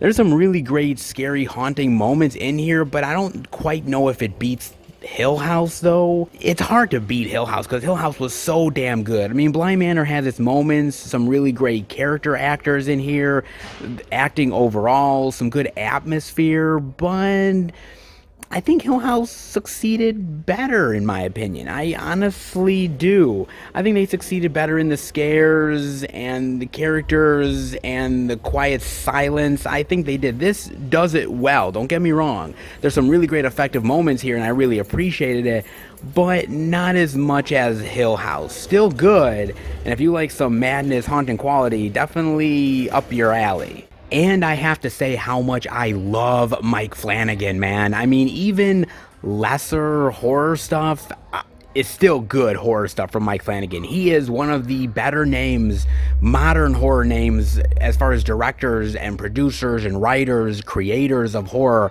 out there nowadays. He really is. The fact that he made Dr. Sleep, the fact that he succeeded in that is just amazing in and of itself, man. He's done really fantastic stuff like Gerald's Game, which I really loved, and so much more, man. Of course, he did Hill House as well. What a fantastic name in horror. And yes, this doesn't succeed as well as the other ones do, but if you love the Insidious franchise, if you love the Conjuring stuff, yes, maybe not as effective at times, but other times I think it succeeds in spades. Amazing and really well done. It's got some really great horror moments in here, some really great horror scares, and some really great atmosphere. If you're looking to be scared at night, in the dark, alone, creepiness crawling all over you, I suggest series like The Haunting of Bly Manor. Because if this doesn't get under your skin, even in little moments, I don't know what does. Then I'm seeing they have the 4K Ultra HD Star Trek, the original 4 movie collection for $74.99. Look at that. Nice artwork. Oh, man. 4K, huh? Only the best for my man Kirk. Oh, only the best indeed, baby. Yeah. Nice. Star Trek the Motion Picture, Star Trek The Wrath of Khan, Star Trek The Search for Spock, and Star Trek The Voyage Home. Oh, man, loving the hell out of that. Man, I watched the hell out of these movies when I was a kid, dude, on VHS ad nauseum. I used to own the DVD collection sets. Man, I used to own a lot of Star Trek. I can't say that I'm like the biggest Trekkie in the world, but I definitely have my roots. No doubt, man. I'm definitely an old school Star Trek fan, and I love Spock. I love Bones, Uhura, Kirk, all the crew. Love them, man. And the adventures that they went on. Classic. Indeed it is, man. And 55 years of Trek. God bless their goddamn hearts, man. And it's still going to this day. I mean, they got Star Trek Discovery going and a few other things. I mean, that is why Star Trek is as good as it is the stories and the characters. That's why it's survived as long. And hopefully, let's hope for another 55 years of more Star Trek love. Oh, indeed, man. What great movies, man. I love Wrath of Khan. Wrath of Khan is so great, man. I mean, Khan! Oh, great. The Search for Spock is awesome. A really great follow-up. And I love The Voyage Home, man. So funny and heartwarming. I love that, dude. I love the scene on the bus. I think the bus scene is great where this punk is playing the music loud and Spock ends up doing the Vulcan grip. I love that shit. Oh, it's so good, man. I love the stories. I think the chemistry between the crew was amazing here, and the leader, Shatner, is amazing. And I gotta hand it to my man Shatner. 90 years old, and that motherfucker just went into outer space. Holy shit, man. Kind of the oldest guy to ever be in space, man. God bless the Shats, man. He is amazing, dude. And as Kirk, he commanded a great crew. Ended up betting a lot of hot alien babes. Oh, man, I only wish I was Kirk. I only wish I do, man.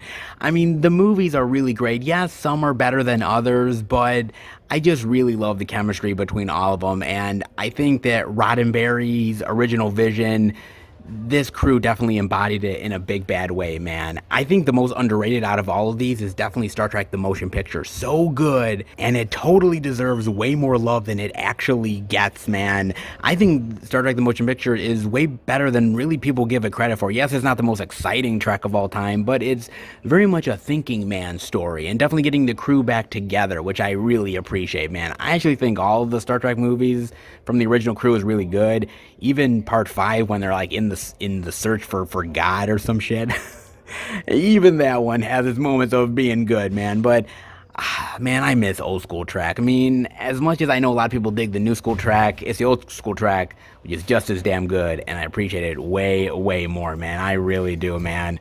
The old school adventures, well, at least they're in 4K now, so I can enjoy the hell out of them in pristine quality. And holy shit, guys, I was not expecting to see this. I was just passing by, and I saw that they had the Mandy Steelbook.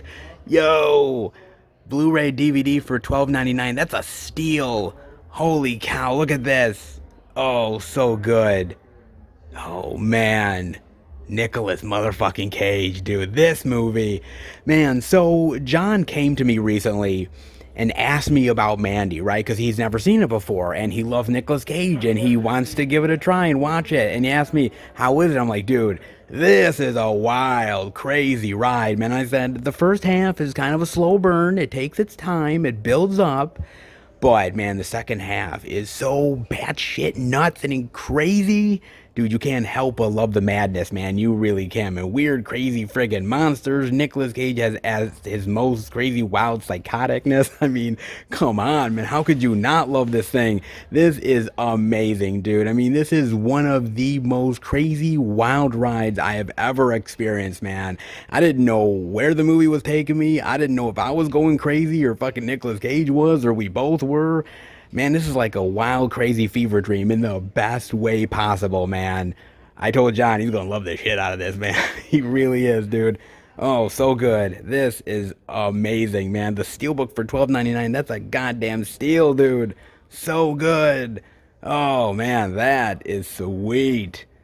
Nice surprise indeed, man. And what a really nice surprise for physical media this week. For Best Buy, they delivered in the best way, man. And I'm loving the shit out of it. This is what physical media should be every week. You know what I'm saying?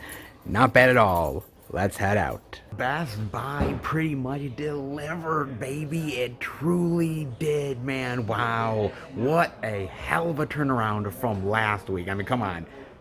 Last week to this week, night and fucking day, man. That is for damn sure. Holy shit. That was pretty damn sweet, man. Not gonna lie. I mean, yes, we didn't see everything that I wanted completely from the Beast, but pretty much they did damn good, man. Damn good indeed. Deserve a lot of props. Hey, I will call them out when they do bad, but I will also call them out when they do good, and they did good in a very, very great way. Indeed, they did. Not bad for the Beast overall, not bad at all. Of course, they still got a lot of the TV love that they are hoarding up on and stocking up on a big bad way. Oh my god, and it keeps on going and going and going and going. Oh my god, hell, they even stocking them over there in the middle of the section. Jesus. So many TVs, man. And now they've got the movies to go along with it. Not bad at all, man. I'll definitely take it. I will take it in a big bad way, baby. Not so bad after all, man. When the Beast does their due diligence on physical media, they definitely do. And this week, I think they did. Oh, yeah. I am loving this. That's for damn sure. Hope you guys did too. With all this physical media love, I am a happy man. So let's go home and finish the video. All right, everybody, that'll do it for the Blu-ray and DVD out and about video this week. And oh my god, it was awesome. It was great, dude. I mean, last week was a little bit of a letdown. This week totally made up for it. Oh, it so did, man. I mean, we got the new release love, we got indie love, we got steelbook love, and a few surprises as well, man. Oh, why can't every week be like this? I wish, so wish every week could be like this, but oh, physical media boy can dream. Indeed, he can, man. And I just love the fall, to be honest with you. I love the fall. I love this time of year. So many really fantastic releases out there, and it's a time of year where literally you're opening up your wallet now and like cobwebs are coming out because you spend so much money already and there's so many more releases to go.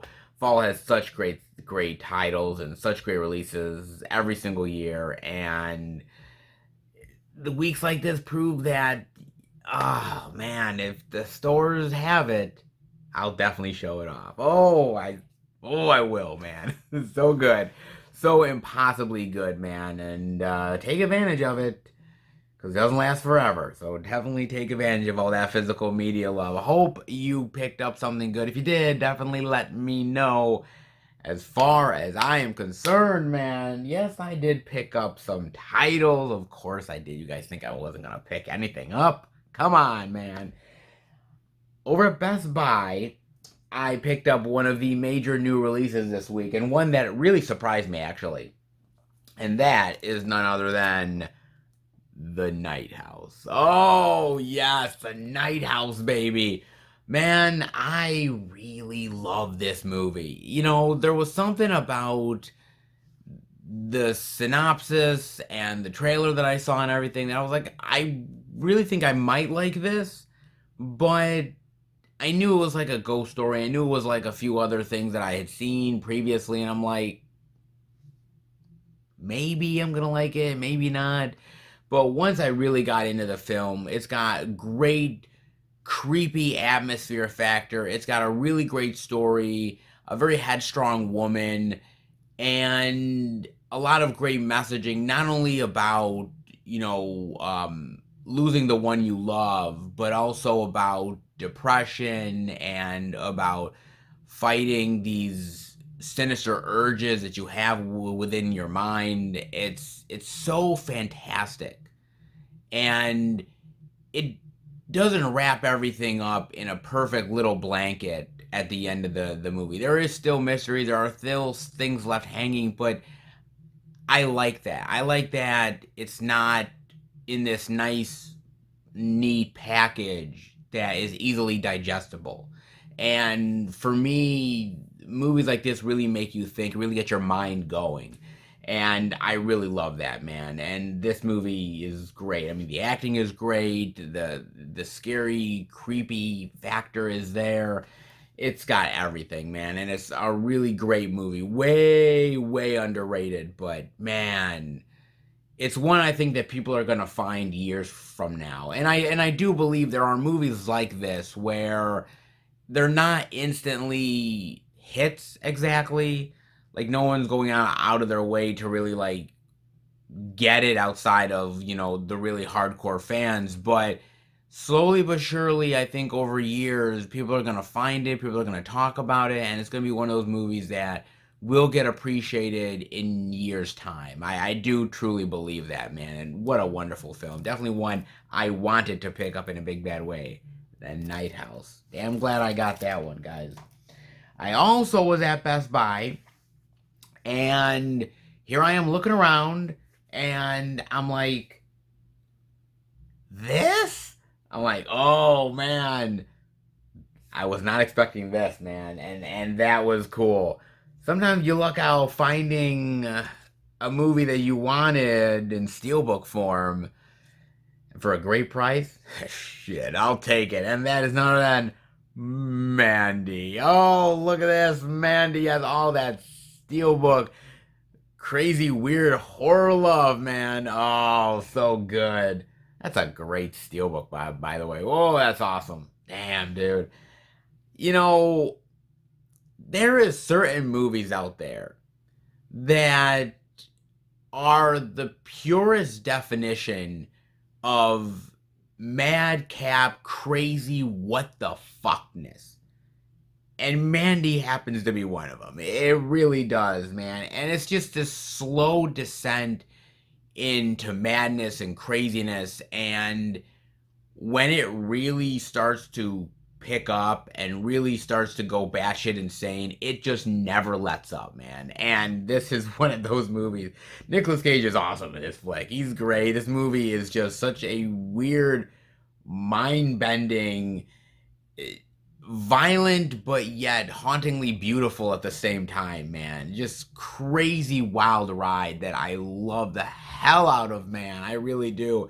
And at Best Buy for $12.99, and actually, guys, I had a $5 coupon that I recently got, and I used it on Mandy. So it went from $12.99 down, and with tax, it was like $8 and change. So for a little Mandy Steelbook love, for $8, seriously? Yeah, I'm gonna take that every single damn time, man. Like I said, John is very interested in this movie, and I'm like, dude, if you like Nicolas Cage, if you love batshit insane Nicolas Cage, man, you gots to be watching this one. Oh, you definitely do, man. Oh, all that Mandy love. I haven't owned it yet, but now I'm about to.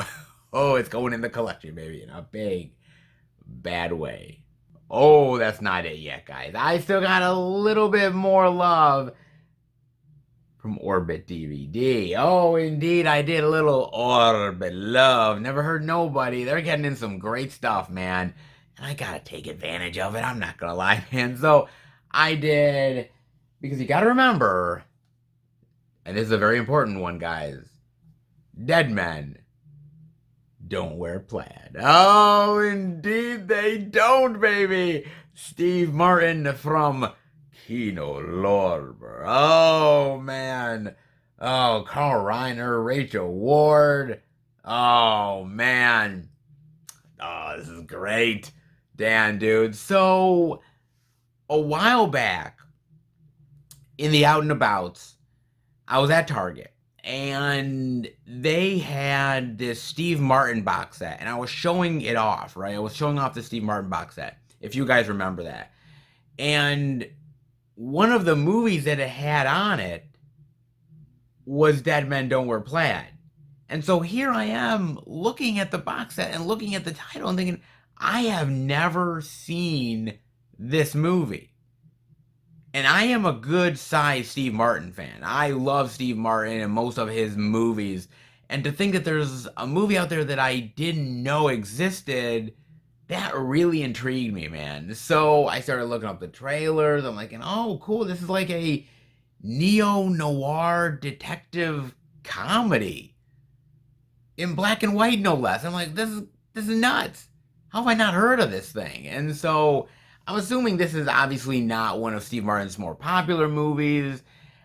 I'm assuming this one kind of flunked at the box office, and so it's more of cult classic, underrated, something like that, man. And so I was very intrigued, and then Kino Lorber announced it, and I'm like, whoa, Kino did. So I was like, yeah, this is what I'm getting, man. As I said, Steve Martin, I love that guy. I mean, obviously, Father of the Bride, and the Three Amigos, Roxanne, and so many of the other things that he's done in his career. And I've just loved him as a comedian. His dry sense of humor has always been something that's kind of endeared me to him.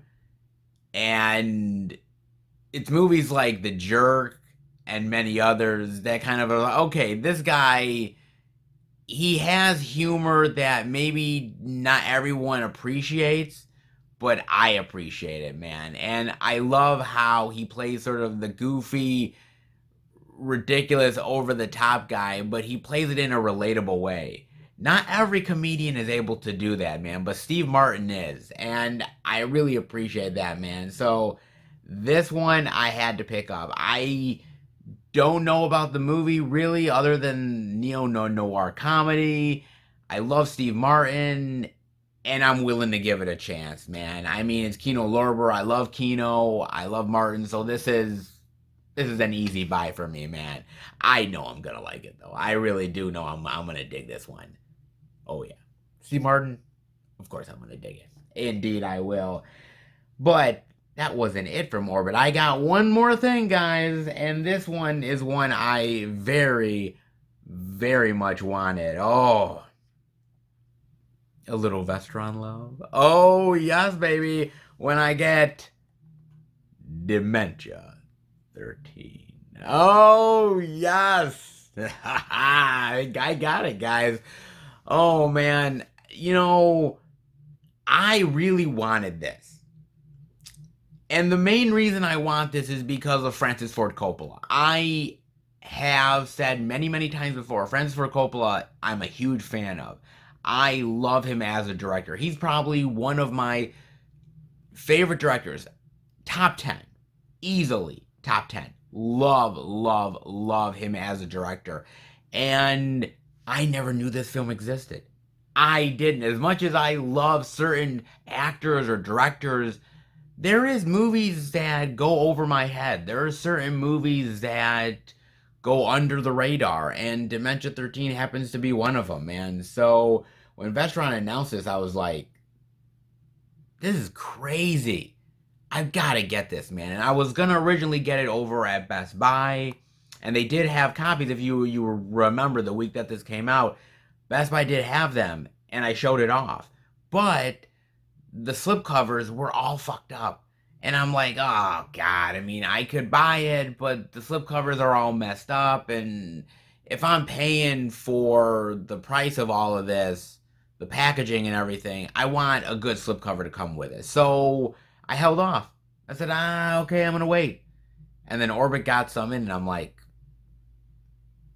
okay, I'm going to get it. So it was what I did. Came in pristine condition, and this is just a movie that I cannot wait to dive into, man. I mean, probably one of the first movies he's ever directed, if not the first. And just the fact that he directed a horror thriller movie. Like, that's crazy to me. I mean, Francis Ford Coppola is so good at so many genres.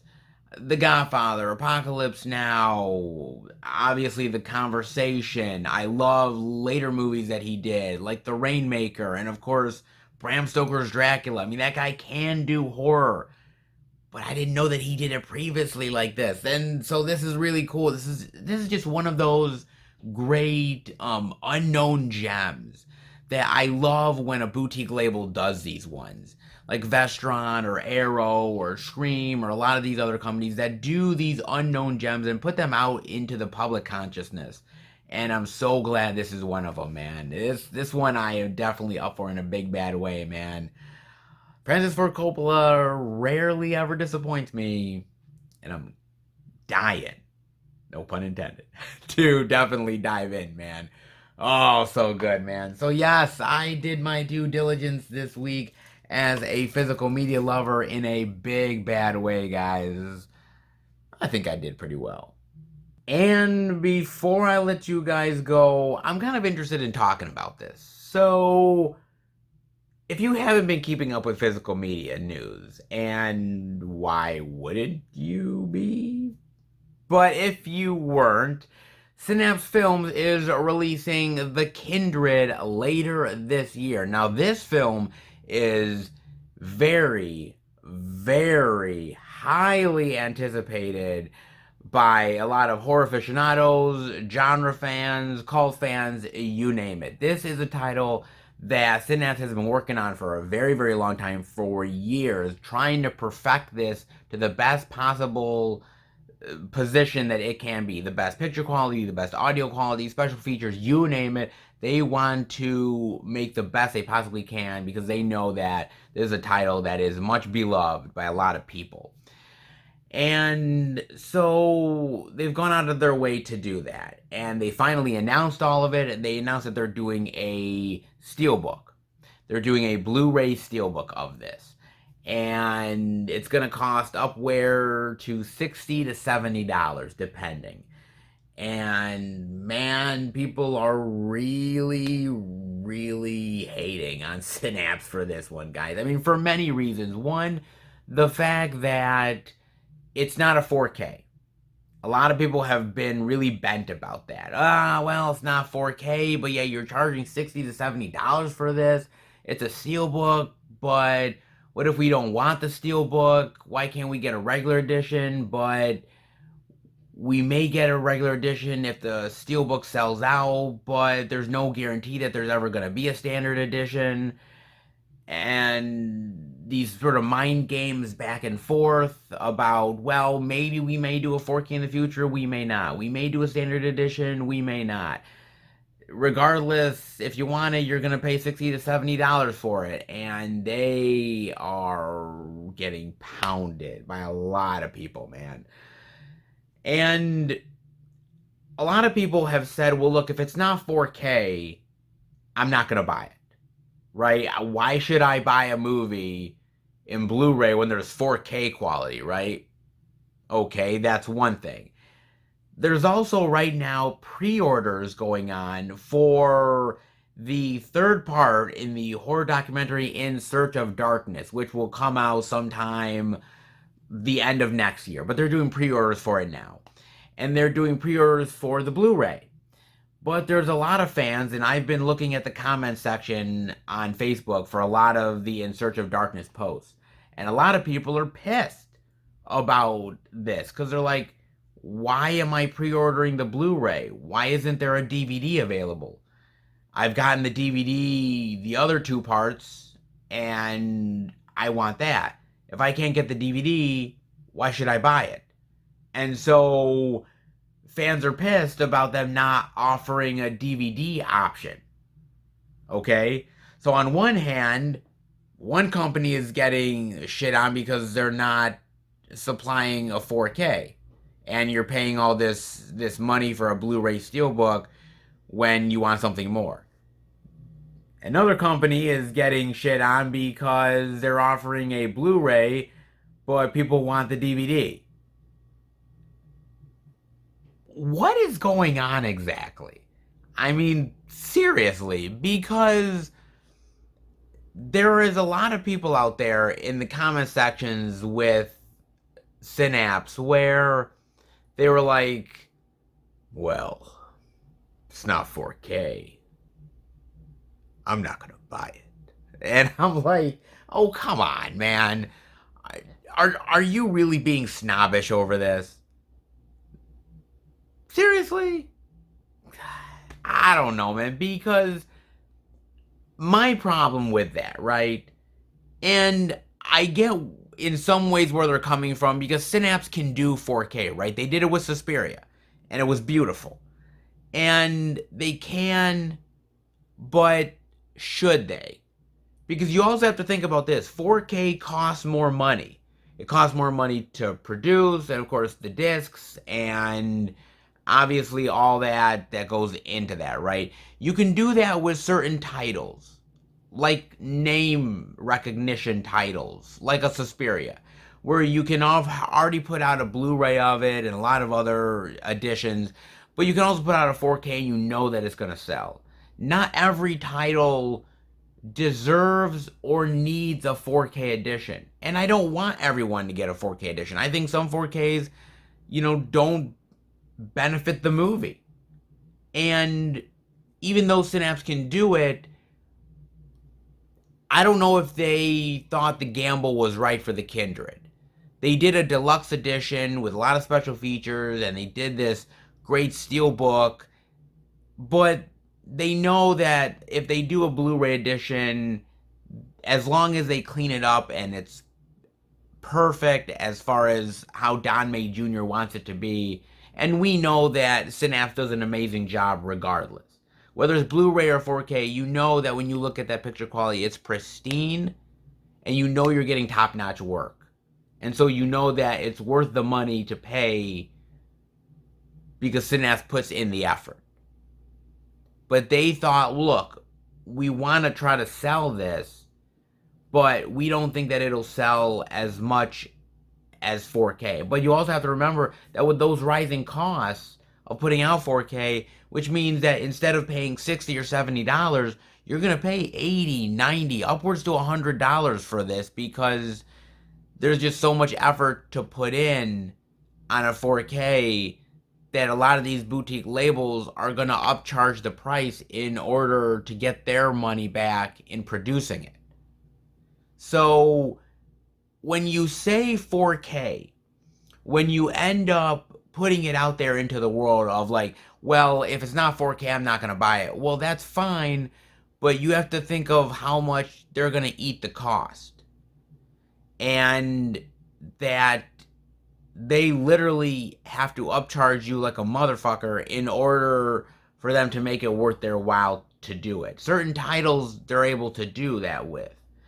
But to do that with the Kindred, they're already overcharging as it is. To do 4K and to overcharge more, I don't think would have been in their benefit. And I think they understood that. And I think they understood that taking that gamble is not worth it for them. It just isn't. On the other hand, you look at In Search of Darkness and people complaining about not having the DVD option. And it's so interesting to me because 5 or 10 years ago, all I was hearing was DVD is done. It's over with. And now a company is getting shit on because they're not offering a DVD option. That's crazy. That's nuts. And what are these companies to do now? Think about it for a second, guys. I mean, whether we're talking about a little indie company that's making a documentary or a bigger boutique label, what are they supposed to do now? I mean, literally, how much are they supposed to offer the fan bases? How much are they supposed to cater to every single physical media demographic until the cost bites them in the ass? So should these companies, and I'm talking about every boutique label company out there, Synapse, Shout Factory, Code Red, Kino Lorber, Arrow, 88 Films, 101 Films, Criterion, and everybody in between. So with every single release that they put out now, should they also offer the DVD option and the 4K option along with the Blu-ray option? Because if we're literally nitpicking at this point, like a motherfucker, then these companies are just going to have to do that. But the problem again with doing that is that a company has to go out of their way to make a certain amount of copies of the DVD, a certain amount of copies of the Blu-ray, and a certain amount of copies of the 4K. These boutique labels, and you have to understand this, guys, you have to truly, truly understand this, that they are not a Warner Brothers, a Sony, a Disney, a Paramount, Universal. They're not these big companies that when I go to the stores every single week, I will show off a big name release. It'll have the DVD. It'll also have a 4K counterpart as well. And you could pick between those three options. But a boutique label company, they don't have as much money, nor do they have as much resources as the bigger name labels out there. They just don't. And so they have to be very picky and very choosy of what they do and how they do it. Because sometimes these companies are literally hanging by a thread. And it's the next release that will get them by in order to get to the next release, and so on and so forth. And they have to look at sales, they have to look at potential earnings, and they have to gauge how much these certain movies are going to sell if they put them out in certain ways. And not every title is created equal. And that's just the truth. Where a Suspiria is going to get a 4K, a Kindred is just not, because it just doesn't have the name cachet that a Suspiria does. And there are certain titles out there that will get more love than other ones. And at the end of the day, is it fair? No, it's not fair.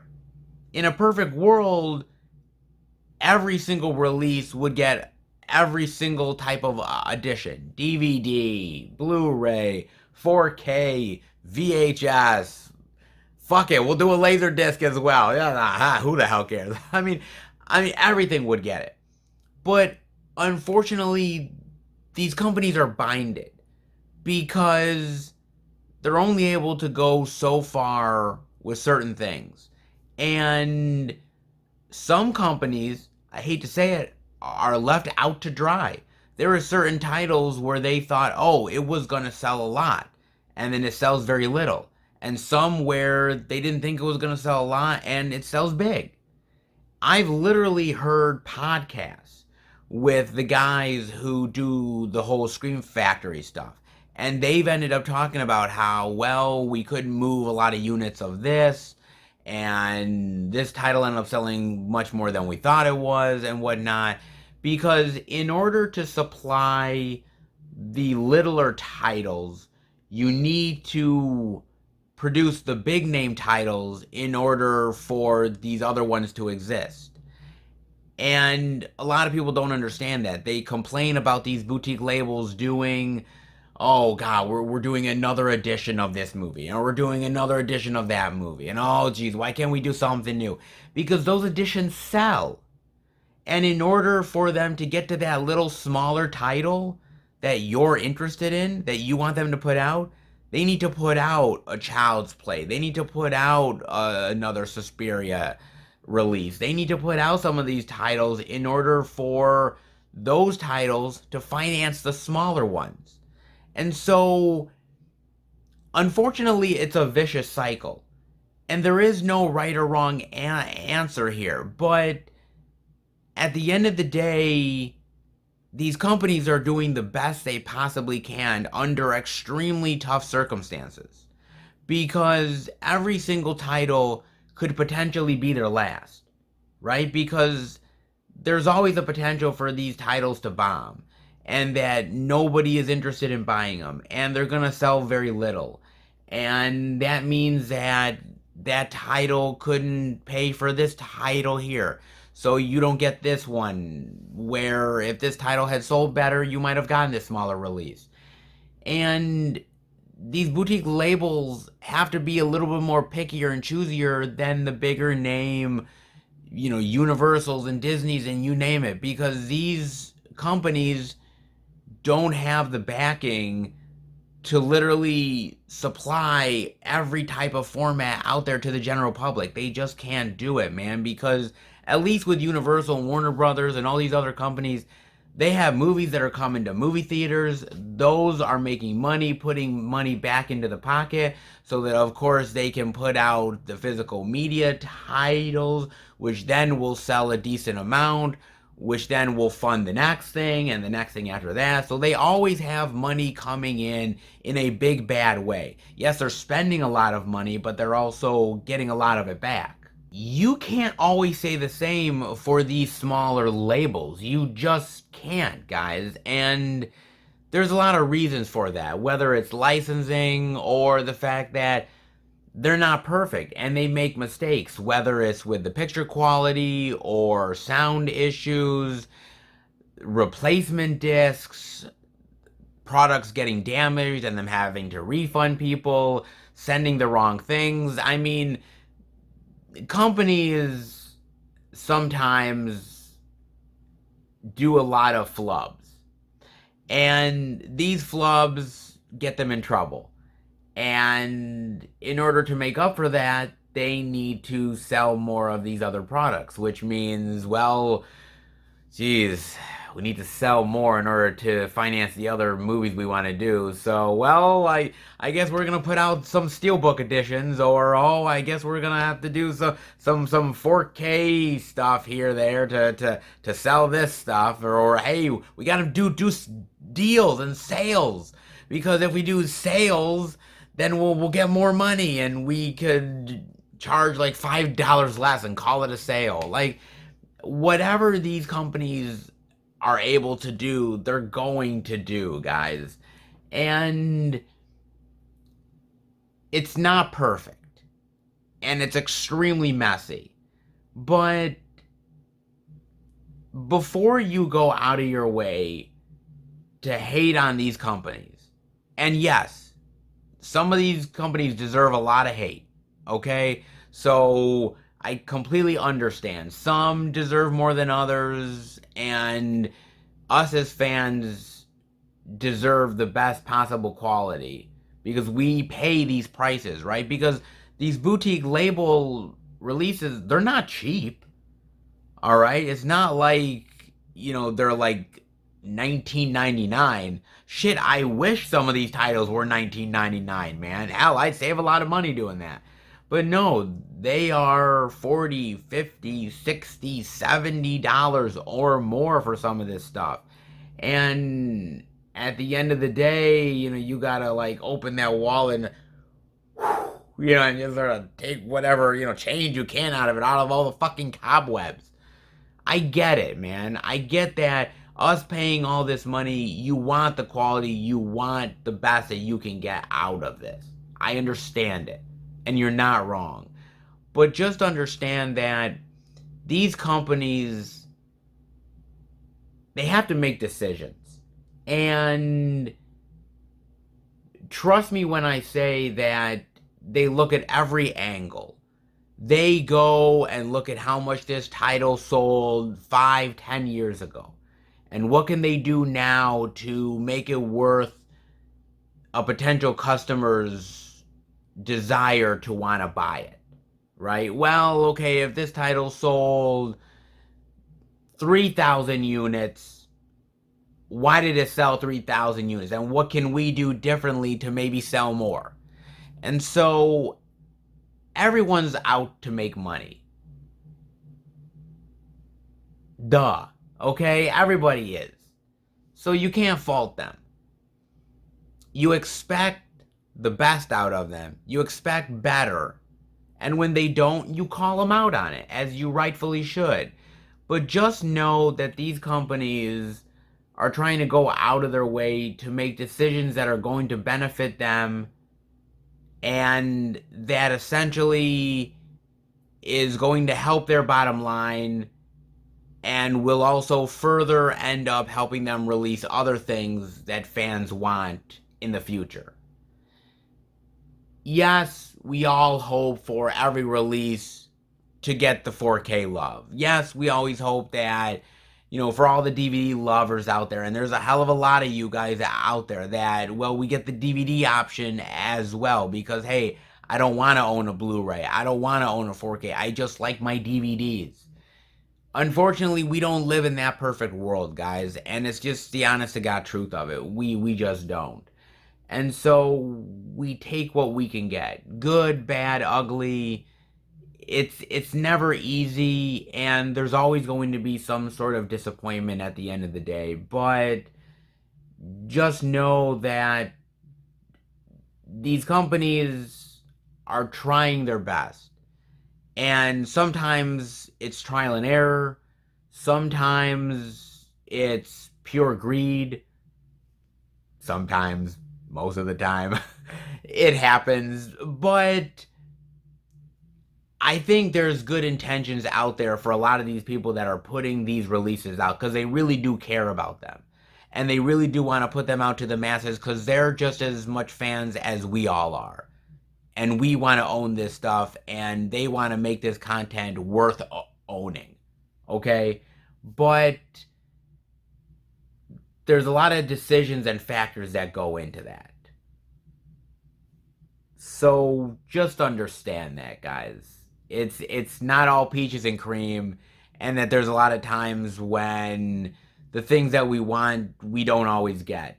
But usually there's a reason behind it. Sometimes. Not always, but sometimes. Let's put it this way. Us physical media lovers, we've been through the ringer a time or two over the years, haven't we? Yes, we have. It's been rough waters moment to moment. But we're living in a very wonderful age right now of physical media, right? I mean, we have so many options at our disposal, and we have so many wonderful boutique companies and labels that are willing to put out product that we never thought we'd see in a lifetime. So, yes, sometimes it's a pain in the ass, and sometimes you don't want to always pay the money, and sometimes you always don't get that 4K that you want or that DVD, but just know that it's still worth it at the end of the day. And whatever we get, we should still praise because it's better than nothing. Definitely let me know what you think about that, guys. I'm dying to know. Hey, I got my own opinions. You guys do. I definitely want to know. Let me know, guys. But I hope you enjoyed the video. If you did, definitely give it the thumbs up. And if you're new to the channel, welcome. Check out the other Blu-ray and DVD out and about videos, theatrical movie reviews, live streams, Blu-ray pickup videos, movie hunting videos like Dollar Tree hunts, and much more. If you are a lover of movies and physical media, hit subscribe and become part of the Film Fan Nation. I want to thank my really great subscribers out there. You guys are amazing. The great feedback, the comments, you guys watching all the videos, you truly go out of your way to support me, and I truly thank you so much. You show me the love, and hopefully I show the love right back to you. So thank you. So if you haven't yet subscribed, definitely do that. Also hit the notification bell so you'll be notified every single time that I make a video. Keep up to date with everything I'm doing through Instagram, Twitter, and Facebook. FilmFan108. Keep up to date with everything I'm doing, plus special pictures and videos I do from time to time on social media as well. And if you want to send the channel any movie-related goodness, movie posters, care packages, physical media, you name it, you can do that. The P.O. Box is in the description below. It is not expected, but it is appreciated. I just re-upped for another 6 months for the P.O. Box. You guys have been wanting to send me stuff and said, hey, where do I send it? I ended up creating this P.O. Box for all of you out there. And the stuff that I've gotten has been amazing. You guys have went out of your way to send some really amazing things that I have never thought I'd ever see, ever. And you guys have blown me away. So thank you so much. So if you want to send the channel any love, you definitely can do it through the P.O. Box. I cannot wait to see where those adventures take me next. I cannot wait. But in the meantime, guys, this experience is done for the week. However, there is more love to come in the weeks and months ahead. Definitely stay tuned to more Blu-ray DVD out and about videos. Until next week, guys, take care, and remember, happy hunting.